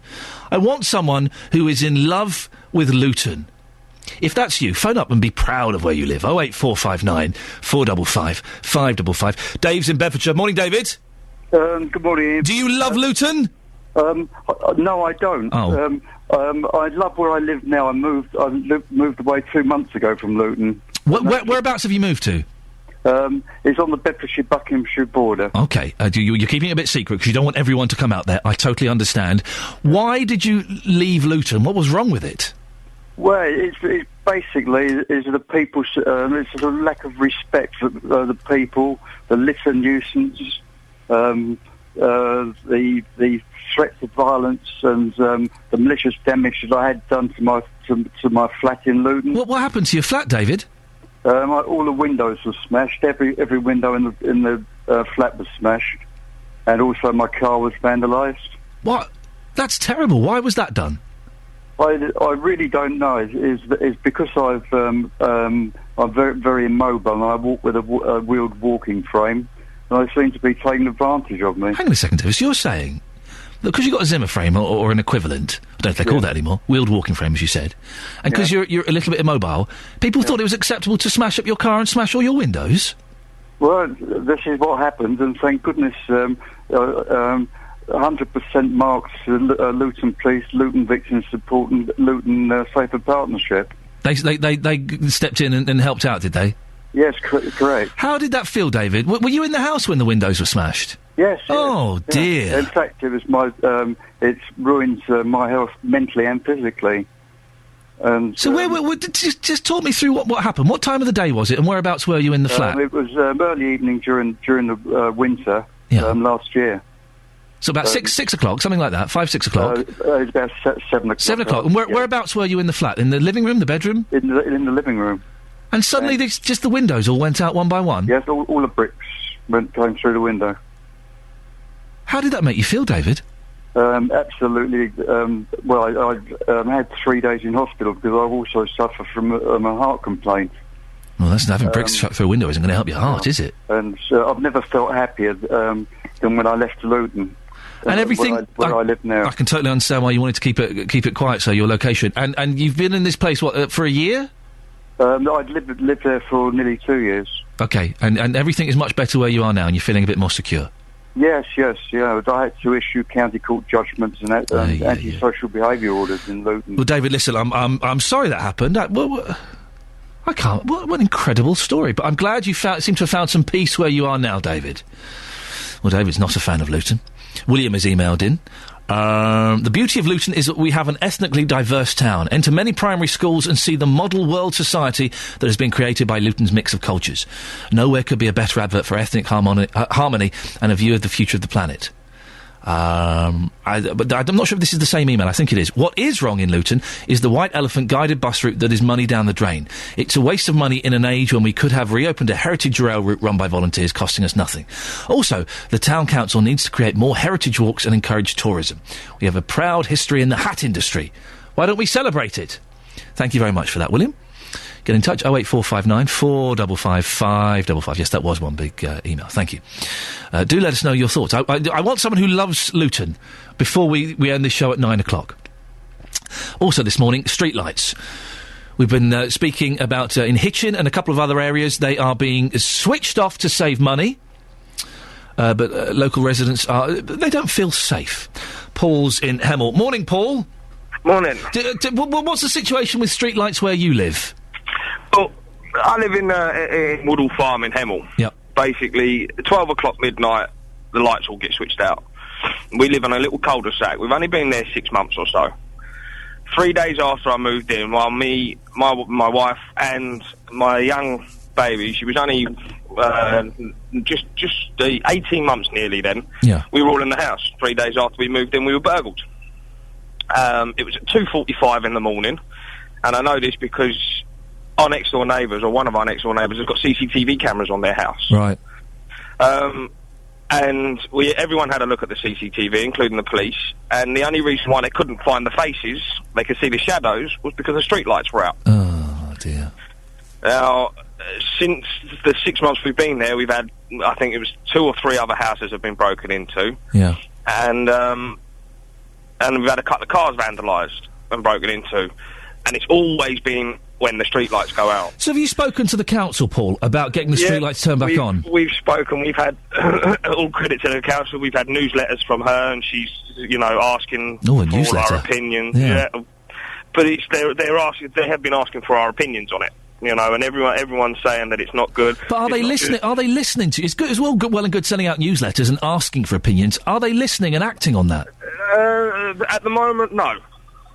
At the moment, no. There's been no change. The lights are still going out at 12 o'clock. I'm also a mobile tyre fitter. Right. I'm out 24 hours. I could be in bed. I've got to get up 2 o'clock in the morning and go. Yeah. And it's pitch black outside. I've got my little one.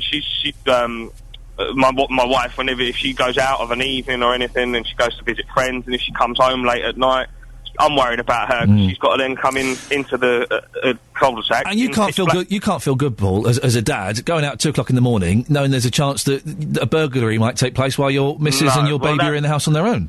No, that's why as soon as it did happen. I mean, on my case, we've put it down to chancers. They watched us move in, and they've seen that, But the fact that we were in the house, and it was my wife and my little one was in the house as well. It's not good. It's not good in the Paul, I've got to end it there because we're running out of time. Thank you for that. What amazing stories in the last 10 minutes. Incredible. I can't get over those last couple of calls that we had. Incredible stories. Wow, OK. I'm looking for someone before 9 o'clock who will phone up and say, Iain, I love Luton. Can we get that caller?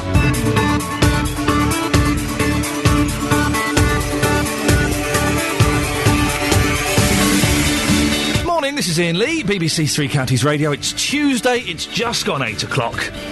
And lots coming up in the last hour of the show before JVS takes over at 9 o'clock, including a Thames Valley engineer says mobile speed cameras are unsafe and cause more collisions on our roads than they prevent.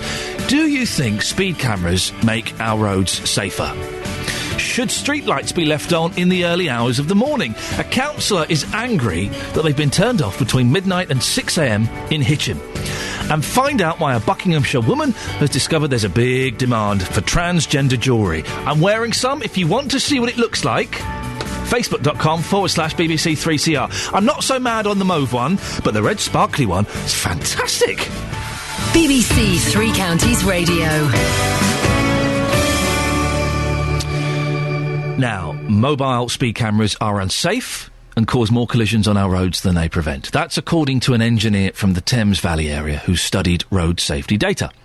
Dave Finney says that his research is the first of its kind in the world and contradicts the research that police currently use. The evidence suggests that the average number of crashes goes up. Right. The mean number of crashes, that is, goes up after these speed cameras started operating in Thames Valley. Why do you think that's the case? Again, as an engineer, I want to look for evidence and not opinions. When I look at the contributing factors to accidents that the police collect, I find that speeding's not that major a factor. It's when people are killed or seriously injured in crashes. Yes. The vast majority of times, drivers are not speeding. In fact, in 92% of cases, drivers are not speeding. So speeding is not a minor factor, but it's certainly a lot less than we're told. And other factors, such as failure to notice other road users, are far greater factors. And speed cameras, it seems, can divert drivers' attention and mean that they notice other road users less often. Well, joining us now is Jim Lingwood. Jim was so fed up with cars speeding on his road. He did what? You made your own camera, Jim? Yeah, I did, Ian. Why? Well, basically, the stretch of road I'm on is an unrestricted. It's a 60 miles an hour road, and the road itself, in my opinion, really doesn't warrant traffic. In fact, the majority of traffic doesn't do 60. The majority do poodle along, look at the golf course and look at bits and pieces, the distractions that I would say away from the road. Yeah. But there is occasional drivers who abuse the road. I mean, not saying the white van man is the only one, but the white van man, the delivery man, has to get from A to B in a hurry. And a lot of people were overtaking. There's an overtaking in a dip just outside where I live. Right. And so people were actually, those that were going along less than, say, 40 or 50 miles an hour were being overtaken by people in excess of that. Of course, yeah. To get past. Basically disregarding the no overtaking. And I thought, well, if I put a speed camera up, it's just a apply box on a post. Oh, so it's not a real speed camera? It's not a real speed camera. It's basically a square box painted yellow with a jam jar for the lens.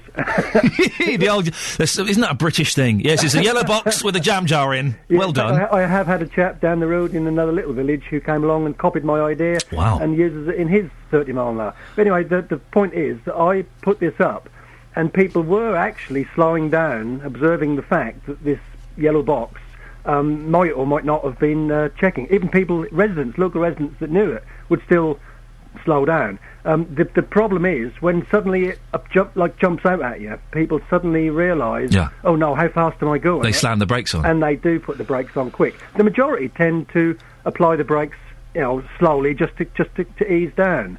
Like I said, the dilemma is when suddenly somebody who doesn't know suddenly catches it and oops. Jim, how long has this jam jar box been up there? Well, it's actually not there now. Right, I was going to say. It's there some time. I mean, I had it actually in operation probably for 18 months to 2 years. Yeah. And it worked really well. In fact, it worked too well but because of my campaign to slow the traffic down, in fact, I've applied through the local authorities and highways to see if I could get a reduction, and their answer to me is, statistically, it isn't a dangerous road. There hasn't been enough people killed, and that word enough really puts the... Well, how many people have been killed there, Jim? There have been people along the stretch of road killed in the past. Any number, how many? 2. 2. And two's not enough? And 2's not enough. One is too many, in my opinion. Oh, of course. The thing is, minor incidents and accidents don't actually get reported to the police, and they don't actually count in their statistics. However, like I said, I took the box down because I felt that it was acting too well and possibly changing the statistics that might have otherwise had. Did the council or the police come and knock on your door at any point and say... Yeah, the traffic police did actually knock. One of the first... Literally within the first week of it being put up, I had a traffic officer come round and said a chap nearly had an accident. He saw the box, braked hard, lost control of the car, and luckily enough managed to not actually have an accident.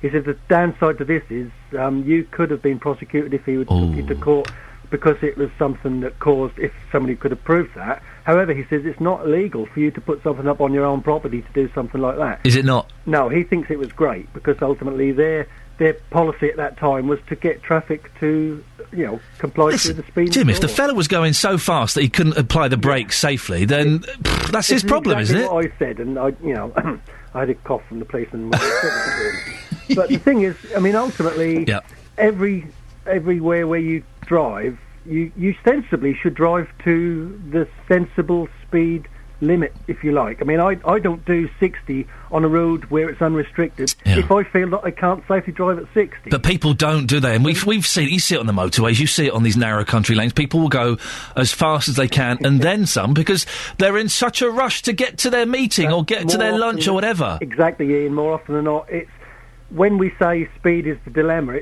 it's the time that people are allowed to get to places, and ultimately speed is the only way to obtain that. Listen, I'll be honest, I used to be a little bit of a naughty driver. I had a lot of points on my licence, and then I got kids, and I thought, do you know what? I'd rather be late than be dead. Really? Do you know what? I've actually timed myself on an odd occasion to see how fast I can get, what time difference is. Yeah. To be honest, sticking to the speed limits and the difference between doing that and doing a lot more is... couple of 3 minutes. Well, your life is worth more than 2 or 3 minutes, isn't it? Jim, listen, thanks very much for the chat. Very interesting. No problem. There we go, Jim Linwood, who for a while had his own speed camera set up. Yellow box with a jam jar in. It's tempting, isn't it? It's tempting.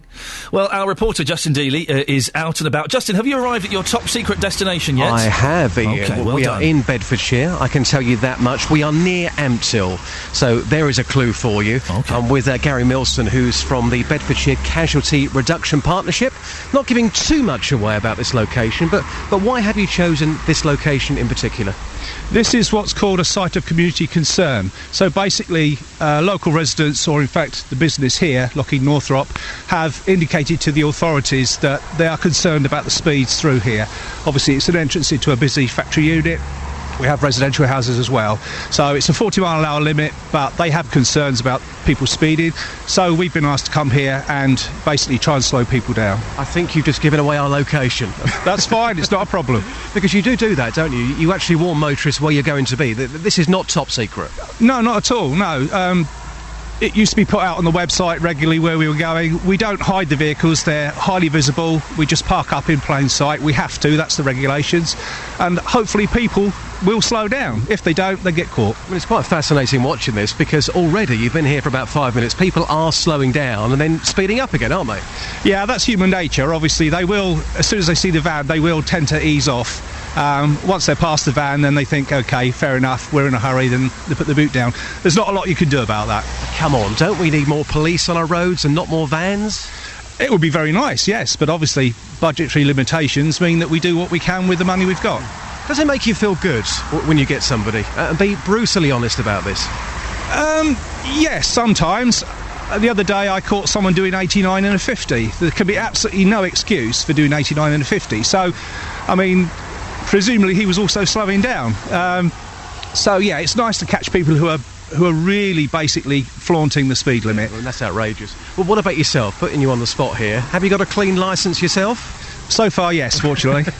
Imagine if you had 9 points on your licence, that would be a story in itself. So, have you got any sympathy for anybody who breaks the speed limit? Because this road, it's a 60-mile-an-hour road. If they're doing 65 miles an hour, they are breaking the speed limit. They could be late for work. They've got things on their mind. Have you got any sympathy for anybody who breaks the speed limit in Bedfordshire? You sometimes feel a little bit sorry for people who are just over the limit, especially if they're new to the area, they don't know the roads. But having said that, if you're driving somewhere you've never been before, it's incumbent upon you to check the speed limit. There's plenty of signs, read the highway code, understand what indicates the speed limit and follow it. It's basically people who don't pay attention that unfortunately get caught. So the man in the van, i.e. you have got feelings as well. You're not just a tough guy. Oh, no, not at all. Thank you very much indeed for your time. We'll come back to Gary after 8:30. That's Gary Milson, Ian. He's from the Bedfordshire Casualty Reduction Partnership. We are parked up in Bedfordshire. We spoke to that engineer earlier on this morning. He says that these mobile speed cameras are unsafe. Well, we're about to put that to the test this morning live on BBC Three Counties Radio. Just it's interesting what your chap there said, that they see the camera, they slow down, and they speed up again straight after. So that means they don't work, do they? It means that 100 yards of road, stretch of road, is going to be safe because everyone's, doing 40 or whatever it is. But either side of that, they're going as fast as they want. Well, you see it all the time, whether it's a mobile speed camera, whether it's a static speed camera. In my view, has always been that these mobile vans, well, they pick up speeding. They don't pick up bad driving. Bad driving, I would have thought, causes accidents. Very, very lucky for you, Justin. So I'm afraid you got away with that one. Good work there, Justin Dealey. More from him a little bit later on. I'm finding it's fascinating about the speed cameras. Right, let's get the travel news now. Let's get Bugs Travel. BBC Three Counties Radio. Let's just say I was a little bit trigger happy with the travel news. I think if I count to 3 and click my fingers, we may be able to do it. Shall we try? 1, 2, 3. Sophie Tyler, are you there? Sophie Tyler, are you there? Hello, I'm now here. Sophie Tyler, well, I'm afraid. Away you go. Sophie Tyler, BBC Three Counties Radio. Thank you very much, Sophie. Before I do the headlines, we've just got a breaking news flash coming into the studio here. Jonathan Eden-Smith has locked his BlackBerry. He needs to press the mute button to unlock it. Is that correct, Jonathan? I don't know which one's the mute button. If anybody knows what is the mute button on a BlackBerry mobile phone, could you give us a call now? 08459 455 555. Ah, dearie me. Well, Jonathan Vernon-Smith is in the studio looking like the Muppet that he sometimes is. Now that's a bit wicked. Very uncalled for. You've come in all a fluster because you've locked your BlackBerry mobile phone device and you have to press the mute button to unlock it. You don't know what that is. I don't know what the mute button is. How did you lock it? Well, I seem to have somehow lost my little wallet for it, so I didn't want to be dialing anyone from my pocket, so I locked it. I was able to do that, but now it says I've got to press my mute button to unlock it. I don't know what the mute button Sometimes is. You look like a posh 15-year-old boy who's all excited and eager. Well, Caroline is in Bedford. Good morning, Caroline. Good morning. You can help Jonathan Vernon-Smith, can you? Oh, what has he done? Well, hang on, are you calling from a cardboard box or something? Oh, do I sound like I'm in a box? Is your mouth anywhere near the phone? Yes. OK, we can hear you a bit better. Go on. So you speak to Jonathan. Go on, Caroline. Jonathan. Now, the mute button is the button that's got... Have you got a dollar sign on the bottom right-hand corner? A bottom right-hand corner? Right-hand corner of your keypad. No. Right, go along your letters. ZXCV. Yeah. So, how long is this going to take? This is my show, by the way. I don't have a dollar sign. What letter's next to M on your keyboard? N? Oh, yes, there's a dollar sign. I don't have a dollar sign. Oh, is there a little red thing above it? No. Like a speaker? No, it's not red, it's grey. But it's there, is it? Yes. Right, press that and see what happens. Hang on a minute, let me try. So what do I do? Just press it and hold, for goodness sakes. Press it. You're listening to BBC Three Counties, the first for news. It's done absolutely nothing. Right, press it and hold it then. I pressed it and held it. He's holding it now. It's done nothing. Right, well, in that case, now try pressing the button that you would turn it on and off with. Oh, for goodness sakes. Caroline, you're literally just guessing she wanted to speak to Jonathan. There's only two, but yes, put Jonathan Phone him at 9 o'clock if you just want to speak to him about nothing in particular. Tell him to ring me when he's finished. Oh, yeah, well, he can't ring you. His phone's locked, Caroline. Absolutely useless. Absolutely useless. Well, thanks for trying to exhaust your listeners' intelligence and help me this morning. What are you talking about on your show this morning? Well, I've been fascinated in your discussion you're having this morning about streetlights. Oh, yeah. Because I live in a part of Hertfordshire. We were plunged into darkness some months ago. Plunged? Yeah, we were, literally. It's, I love it. I absolutely love it, because I have, for many years, I've been campaigning on this radio station to turn the streetlights off. Yes. Can't stand it. And I love it. If I go out in London... You wouldn't if you were burgled, though. Why am I going to be burgled? Burglars can't find your back door. It's too dark. I love it when I come back from London and you come back very late at night and you drive into leafy Hertfordshire, pitch black. I love it. What's so funny? Why are you laughing? What's... Oh, you do make me chuckle. Go on, carry on. I do. So, coming up from 9 this morning, I understand that people at Hitchin aren't very happy about it. But you are. I love it. Coming up at 9, is it right to turn the streetlights off at night? I'd like to hear your view. 08459 455 555. Perhaps you'll say, my dad, oh my word, he's on his high horse. It's ridiculous. I'm going to phone St Albans Council, he said. I said, I don't think it's St Albans Council who made the decision, Dad. I said, and surely it's a good way to save money. No, it's not. It's ridiculous. All these poor people in Harpenden... Just do it. Just do the things. I'm doing impressions of your dad. Plunged into darkness. Well, from 9, I want to know, do you agree with my dad or me? Is it right to turn the streetlights off at night? Are you all right? Yes. I like your bangles. These are the transgender bangles. We've got a tweet from Scott Balcony. Yeah. Why does JVS always just do your topics again? Lazy. Now, stay there, because Jean is in Aylesbury. Morning, Jean. Good morning. Can you help this muppet, please? I'll try. He's locked his phone and he can't unlock it. Can't phone anyone. I don't know if different BlackBerries are different, but with my BlackBerry, you press the green telephone key... Right. And the A button at the same time. The green telephone key and A button? And the A button. The A button. No, nothing at all. Nothing. No, it's another useless suggestion, Jean. Don't get stopping with my listeners. For goodness sake. Yes, be rude to your callers. Don't be rude to mine, Jean. Thank you so much for your efforts. You're welcome. How rude. Thanks, Jean, for nothing. Go away. So you've not solved my problem? No, I've not. Oh, fat lot of good you are. Yes, thank you. Bye-bye. Bye-bye. Unbelievable. Don't be so rude. Listen, if you're going to come in and do a trail for your show, which is basically just saying, look, your show was so good, Ian, we're going to carry on doing your show for an hour, which is what he's done. Don't then be rude to my listeners, for goodness sakes. Well, Jonathan's talking about street lighting, and we're talking about street lighting as well. The scheme which has seen street lights switched off in Hitchin between midnight and 6 has been called an absolute fiasco by a local councillor.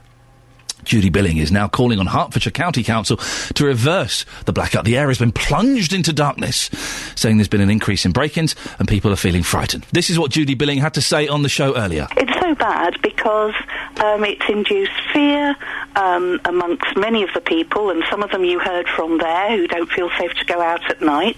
It was done as a one-off shock, as I said, with no consultation at all. There has been an increase in break-ins in some of our darkest streets, and we've heard from young people from the Voice of Hitchin Youth that many young people are now really very wary about taking part-time jobs in the evenings in our local cafes and restaurants because of the problems of getting home. Well, Stuart Pyle is the Cabinet Member for Highways and Transport at Hertfordshire County Council. Earlier on the show, I asked him why local people felt they hadn't been consulted. We passed that consultation down to local councillors to consult with residents, and they had quite a long time to do this. And so what they did consult, and we listened to everybody, and where there were fears, where there was a problem, where the police said there may be an accident or a rising crime. Again, you're talking about the police, Stuart. I'm just wondering exactly what consultation there was with the public. I don't really see how you can consult with 1.2 million people about this when we have to save so much money. Well, you can do it quite easily, Councillor. How? Well, how would you say that we would consult with 1.2 million people when we have to take very difficult decisions? Do you really need me to answer that question for you? No. What I want to say to you is this: we have a £200 million gap in our finances, and we have to break that gap. Okay, but you would understand that people are fearful, people are upset, it's people's council tax that's paying for these services. Surely you should have at least put it to the public. But we did. We actually went out with every local paper, every local radio station. We sent letters to the press. We have consulted widely on this And what did the listened public to say? what the residents have been saying since then. And what have the residents There has been said? no actual rise in crime. In Okay, fact, what did the residents police are say? saying that we're contributing to a drop in crime. What did the residents say? They said that they had a fear of crime. This is understandable. And you didn't listen to They that? had a fear of accidents. This too is understandable. But I have to say, there is no evidence, not just in Hertfordshire, but anywhere, that finite lighting contributes to crime. That was Stuart Pyle earlier on in the show. Well, Harry Ruffle is from Voice of Hitchin Youth. They want the lights turned back on. Good morning, Harry. Hello, Ian. You heard Stuart there saying that the consultation process was quite widespread. How adequate do you feel it was? Well, all I would say is that clearly there was no consultation done with young people at all. Us as young people didn't have our voices heard on the issue. Why are you so keen to get the lights back on? So what we feel as a group, the Voice of Hitchin Youth, is that, I mean, firstly, the lights being turned off is a danger to anyone, not just young people, but as you know, that's been highlighted on your show already by others. But for young people in particular, as Judy Billing has mentioned, young people are reluctant to take jobs in the town centre in Hitchin, for example, or the ones who have jobs are worried in working as waiters, for example. They're finishing late. By the time they come home, midnight to 1 o'clock, all the lights are turned off, and this is a massive concern for young people. But Harry, Stuart Pyle says that there is no increase in crime. If anything, crime is going down. Well, you could. I mean, that's probably from one point of view that the crime hasn't gone down, but from another perspective, there's the perception. And if people are worried, do the councillors not have a right to, to represent the people of Hitchin? If they feel concerned, if they feel as vulnerable as the people I've been speaking to, I think really it is their duty to turn it on. It's the cabinet member Stuart earlier. He said, if I heard correctly, that it's not our statutory right to turn the streetlights on, but actually I would argue that it is a duty for them to turn them on, because that is clearly what the people they are representing want. He's actually Stuart claims that they have saved in the last year about £1 million. That's quite a lot of money, isn't it? Whenever cuts have to be made. Yeah, I mean, that is a significant amount of money, and it is probably correct that they do need to cut their budgets. But at the same time, there are surely alternatives to turning off the lights in massive areas of the county. For example, I know many have mentioned the idea of turning on alternate street lights. Surely that would still save a large amount of money, but at the same time, it would give more security to people who are walking on the streets later at night. Harry, you did a survey, didn't you, on street lighting last year? What did you find out? Yeah, so as the Voice of Hitchin Youth, we looked into dark alleys in Hitchin and dark alleys where people felt vulnerable, and we found in particular there were certain areas where people did feel unsafe. For example, around Hitchin Girls' School, there's not much lighting there in the alleys at all, and people feel worried there walking home from school during the winter. A lot of underpasses in Hitchin. There's one on St Michael's Road, for example, with young people walking home from school where the lighting is non-existent or very poor, and we were going to go forward with proposals to put just small amount of lighting there. We were going to take it to the local council, but unfortunately this new proposal and the policy that's come in place sort of superseded that, and we did have to just drop it. Harry Ruffle from the Voice of Hitchin Youth, thank you very much. What do you think, dear listener?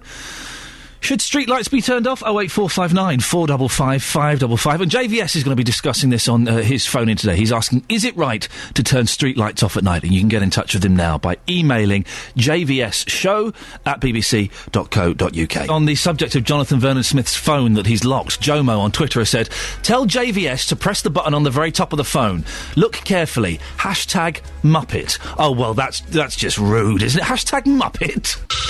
Text 81333. Start your message with 3CR. Text charged at the standard network rate. This is BBC Three Counties Radio. Morning, Iain Lee, 8:32, here until 9 o'clock, and then Jonathan Vernon Smith takes over. Coming up in the last half an hour of the show, our reporter Justin Dealey is out with a mobile speed camera unit in Bedfordshire this morning to find out whether speed cameras do actually make people slow down. And a Buckinghamshire... You try saying that with new teeth. A Buckinghamshire woman's making a business out of selling transsexual jewellery. Find out why it's proved to be so successful in about 15 minutes' time. Now, plans are on the way for energy companies to give us the cheapest price possible for our gas and electricity bills. Later on today, the government will give details about how it intends to force energy companies to offer each person the best deal for them. It comes just over a month after the Prime Minister made a surprise announcement promising to make companies offer their lowest tariffs. We're joined now by our business reporter, Sean Farrington. Morning, Sean. Morning, Ian. What are we going to hear today? Well, we're going to hear from the Energy Secretary, Ed Davey, a bit later, and he'll give a few more details about that Prime Minister's promise that came out last month. And the whole idea of it really is to reduce the confusion over all the tariffs out there. They want to limit the number of tariffs each energy company can offer for gas and electricity to 4 each. So you'll get things like a fixed price for a fixed term, that'll be that, a standard variable rate, one that depends on your payment method, direct debit or cheque, and another one that depends on whether you want to use green energy or not. Once they've looked at all those tariffs, they then have to put you on the lowest suitable tariff for you. The headlines make it sound like it's good news for the customer, but is it really? Well, it certainly makes things a bit less confusing. I mean, I don't know, whenever I've been on one of those comparison sites and you get all the funky names for all the different tariffs out there, a big list drops down with what seemingly hundreds of options, it gets a bit confusing. The idea is that if you've got a bit more control over and a bit more knowledge about what tariffs you're being offered, then once that understanding of the bill comes through, you may be more inclined to change to another company at a later date. At the minute, half of us never switch at the moment. 3/4 of us find our bills very confusing. This is all to try and give us a bit more confidence that we're actually getting the best deal out there. I've got no idea what my bill means. It comes through and I look at it and think, right, I'm going to study it this time, and then I go, oh, just pay it, whatever. Does it mean that, Sean, that we're going to see bills go down?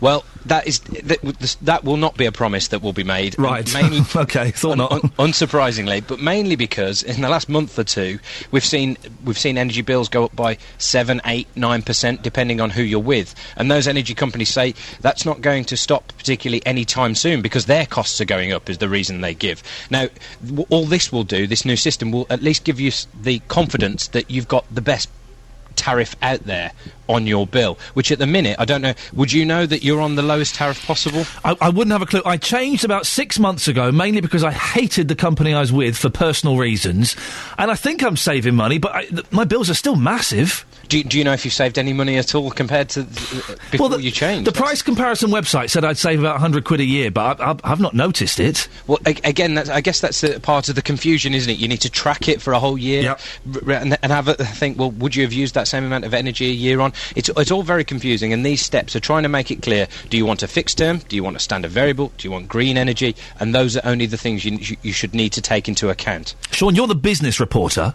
Do you understand your gas and electricity bills?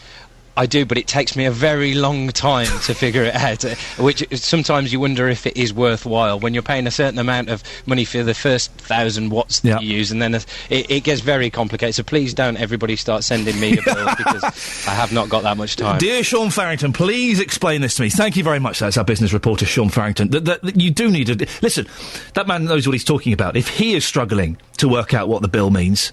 what chance do we have? Across beds, hearts and bucks, this is BBC Three Counties Radio. Luton's been getting a kicking all morning. It's been rated as one of the least happy places to live in the country. Comes second from bottom in a list of more than 100 local authorities. That's according to the New Economics Foundation. Well, John is in Stopsley. Morning, John. Good morning, Ian. Luton, it's a terrible place to live. Everyone's miserable. No one should stay there. No, well, I've lived in Luton and Dunstable all my life. I've lived in Luton since I got married at the age of 24. I'm nearly 70 now. Blimey. I go all over have holidays all over the place, but always pleased to come back to Luton. My family have always lived here. All of my family live here. It's got everything you want. You've got good transport links to anywhere you want to go. I mean, it's got good work here. I mean, my parents came from London. My wife's parents come from South Wales to work here in the 30s at Vauxhall. There's plenty of sport. We've probably got one of the best football teams in the country to support. I'm not saying they're the best football team, but they're certainly the best one to support. You never know what they're going to do. But there's plenty of sports clubs. There's the athletics, the swimming, cricket, football. You make it sound like a paradise, John. I'm moving there. Now I know we've got things wrong.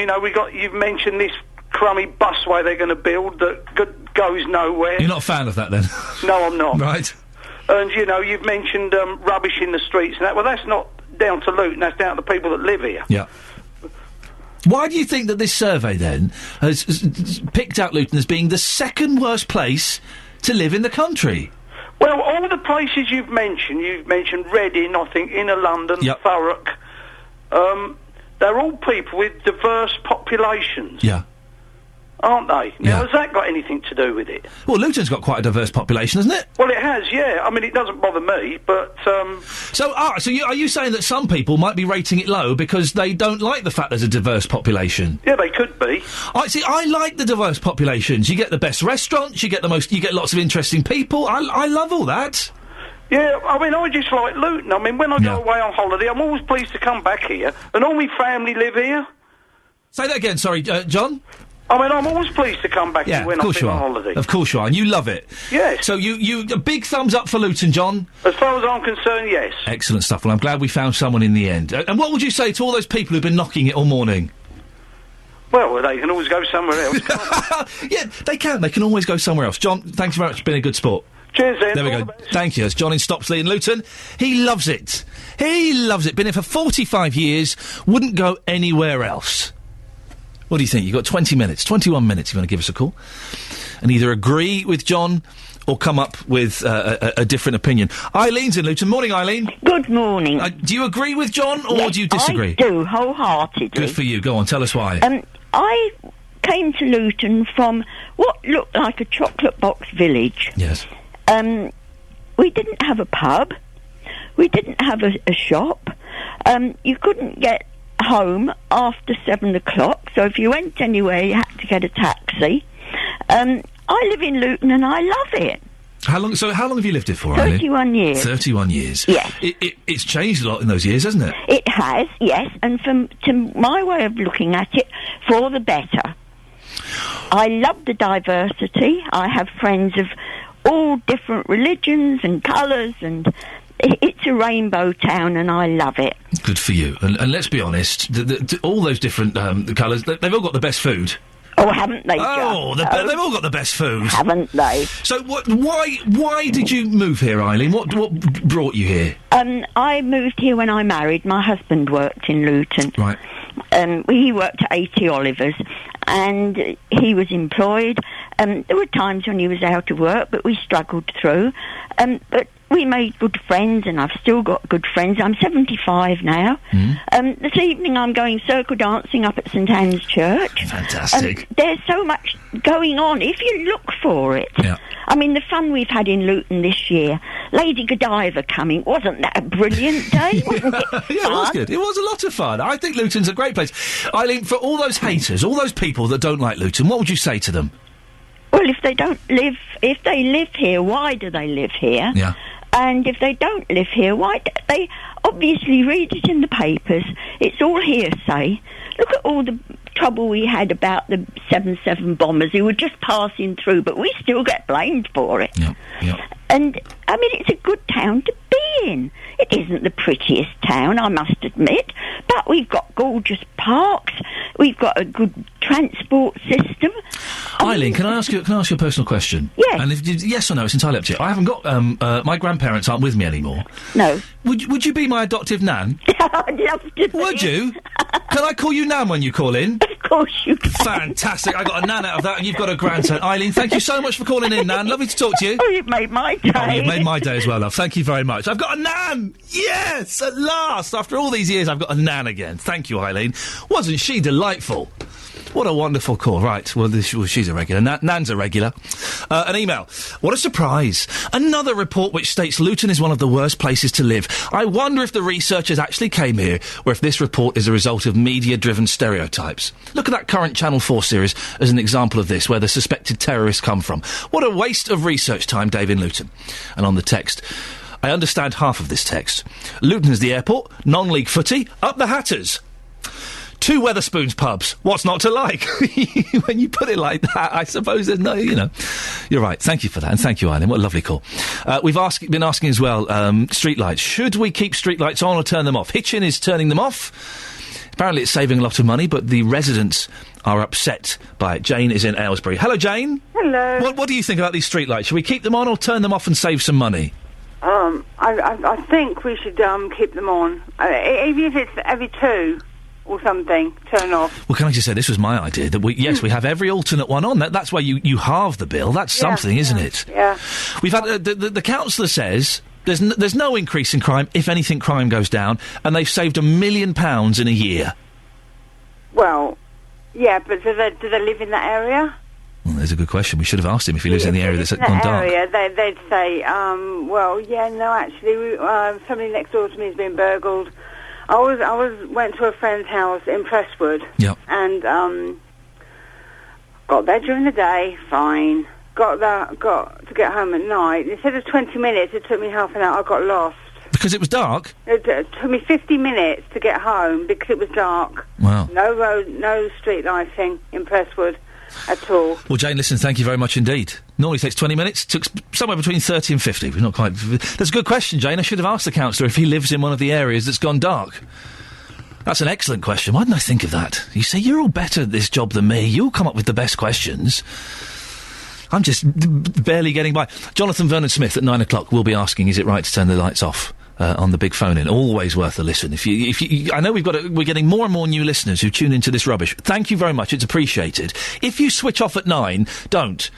Give Jonathan give him half an hour and see how you get on. I think you will like it. A woman from Buckinghamshire has found there's a huge demand for transgender jewellery. Sophie Garner started making bracelets when her friend, who cross-dresses, told her he couldn't get jewellery to fit him. Now, in 4 months, her business has more than doubled, meaning she's thinking of taking on stuff to help deal with the orders. Well, our reporter, Sophie Solaria, went to meet Sophie at her home in Whittlebury to take a look at her work. This range is all made using a substance called acrylic, and each one of these is completely individual because of what happens during fabrication. This one here, the glitter and pink. You've literally got a UV yeah, light. It's UV and it creates its own light source, so it is completely illuminated, whether it's under light or not. But obviously in a nightclub or something it just looks crazy, and some of my clients they call it the nightclub range. Luminous orange. It's a luminous orange there, Sophie. How did you get involved with wanting to make men's jewellery? Because a friend of mine, who is a female impersonator, a very successful female impersonator, was struggling to find jewellery that fits. I wanted a range that was going to be bright and bubbly and outrageous, and I made him a cuff bracelet, and unfortunately it was a little bit too small, and that's kind of where I thought I really need to go into this and make made to measure. So are there not very many places that make men's jewellery or women impersonators jewellery? If you Google, you will really struggle to get anything in this country. There are places that are making ranges in the USA, but I really had to Google to find anywhere, and just having spoken to female impersonators, particularly a couple of people in Brighton that I'm making for, and they've said that they either have to go into a specific shop in central London in Berwick Street, or they have to order abroad. So like Singapore. It's not a high street thing. This is a niche market, and it's hard to find in that respect. How popular have you found this jewellery range to be? It's completely gone where I didn't think it would go. I just thought this would be a little sweet little thing, you know, friends come round, you want to buy a bangle. I'm doing craft fairs, I'm doing house parties. So now I'm stocking in 2 shops. There's a well-known shop in London that has just placed a wholesale order. Did you ever think that making transgender jewellery would ever become this big? No, it's crazy. In an ideal world, I will start to do transgender parties. You know, that would be great, where somebody can actually come to a specific place, know that they're not going to be judged, that they can try on, because that they need to try them on, you know. Female wrists, pretty much 6.5 inches, 6 inches. Men's wrists are so much bigger in the majority of cases, so they need to touch, feel and try on. So, no, I didn't expect any of this. And I notice here that everything you've got are bracelets. What about earrings for men? What about rings for men? Absolutely, bigger fingers. So I'm going to be making matching rings. I'm going to be doing quite outrageous brooches and necklaces, which I'm just making at the moment. I don't do small jewellery. I don't do trinkets. It's all about, I'm walking in the room, look at me, hello, don't ignore the cuff. And that's what this is all about. Never ignore the cuff. I'm wearing some of Sophie's jewellery. If you want to have a look, facebook.com/BBC3CR. Well, Delia Johnston is a transsexual from Milton Keynes. Morning, Delia. Good morning. Is getting jewellery a real problem for transgender people? The bottom line, I think, is yes. Obviously, got to pick up slightly on the thing you just done there, where obviously there are cross-dressers who will go to nightclubs specifically and will party and be big time. Then you obviously got transsexuals, people like myself who change gender. Yes. But the reality is, yes, it is. I was fortunate. I spent the last 12 months working at London 2012 at the Olympics. And I met a lot of very tall women. The athletes, if you look at the British women's rowing team, they're all about 6 foot. And they struggle as much as anybody else does. If you're big, i.e. tall and bigger boned, you just can't find stuff on the high street at all. So where do you go then, Delia, to get things? Well, the answer is you struggle like fury. The shop I go to, or the chain of shops, I don't know if I can say the name, but it's in London. Yep. It's Long Tall Sally. And you can also go to a couple of other online sites which specialise in tall ladies, i.e. 6 foot plus. And I've been into that shop before now, and I find other females there who are 6'6", 6'8". Blimey. But you say that, but there are tall women. Of course there are, yes. And it is a struggle. If you go to M&S and look for their medium to large range, even that struggles, and I'm not particularly that big. Delia, just go back a second. You mentioned you worked at the 2012 Olympics. What were you doing? What was your role? I was officially doing what's called accreditation, which is these badges everybody had to wear, be it sports people, dignitaries, participants. I did all that. Plus I was working at the VIP hotels and also lived in the Olympic Village. You lived in the Olympic Village? Oh, that doesn't everybody. No, I didn't. No, I missed out on all that. I missed that gig, Delia, for goodness sakes. Well, yeah, it was quite a privilege to be living there for 2 weeks and seeing the world's elite around you. That was certainly.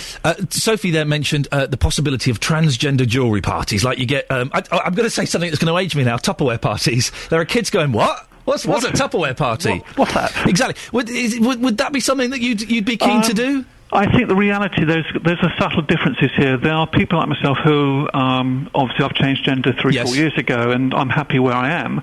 Getting jewellery is a problem anyway, but any tall female has the same problem. Yep. But also there's the other group of people, which was hinted at the interview. The transvestites. Well, no, it's more cross-dressers. We don't use the word transvestite. Do we not use that word?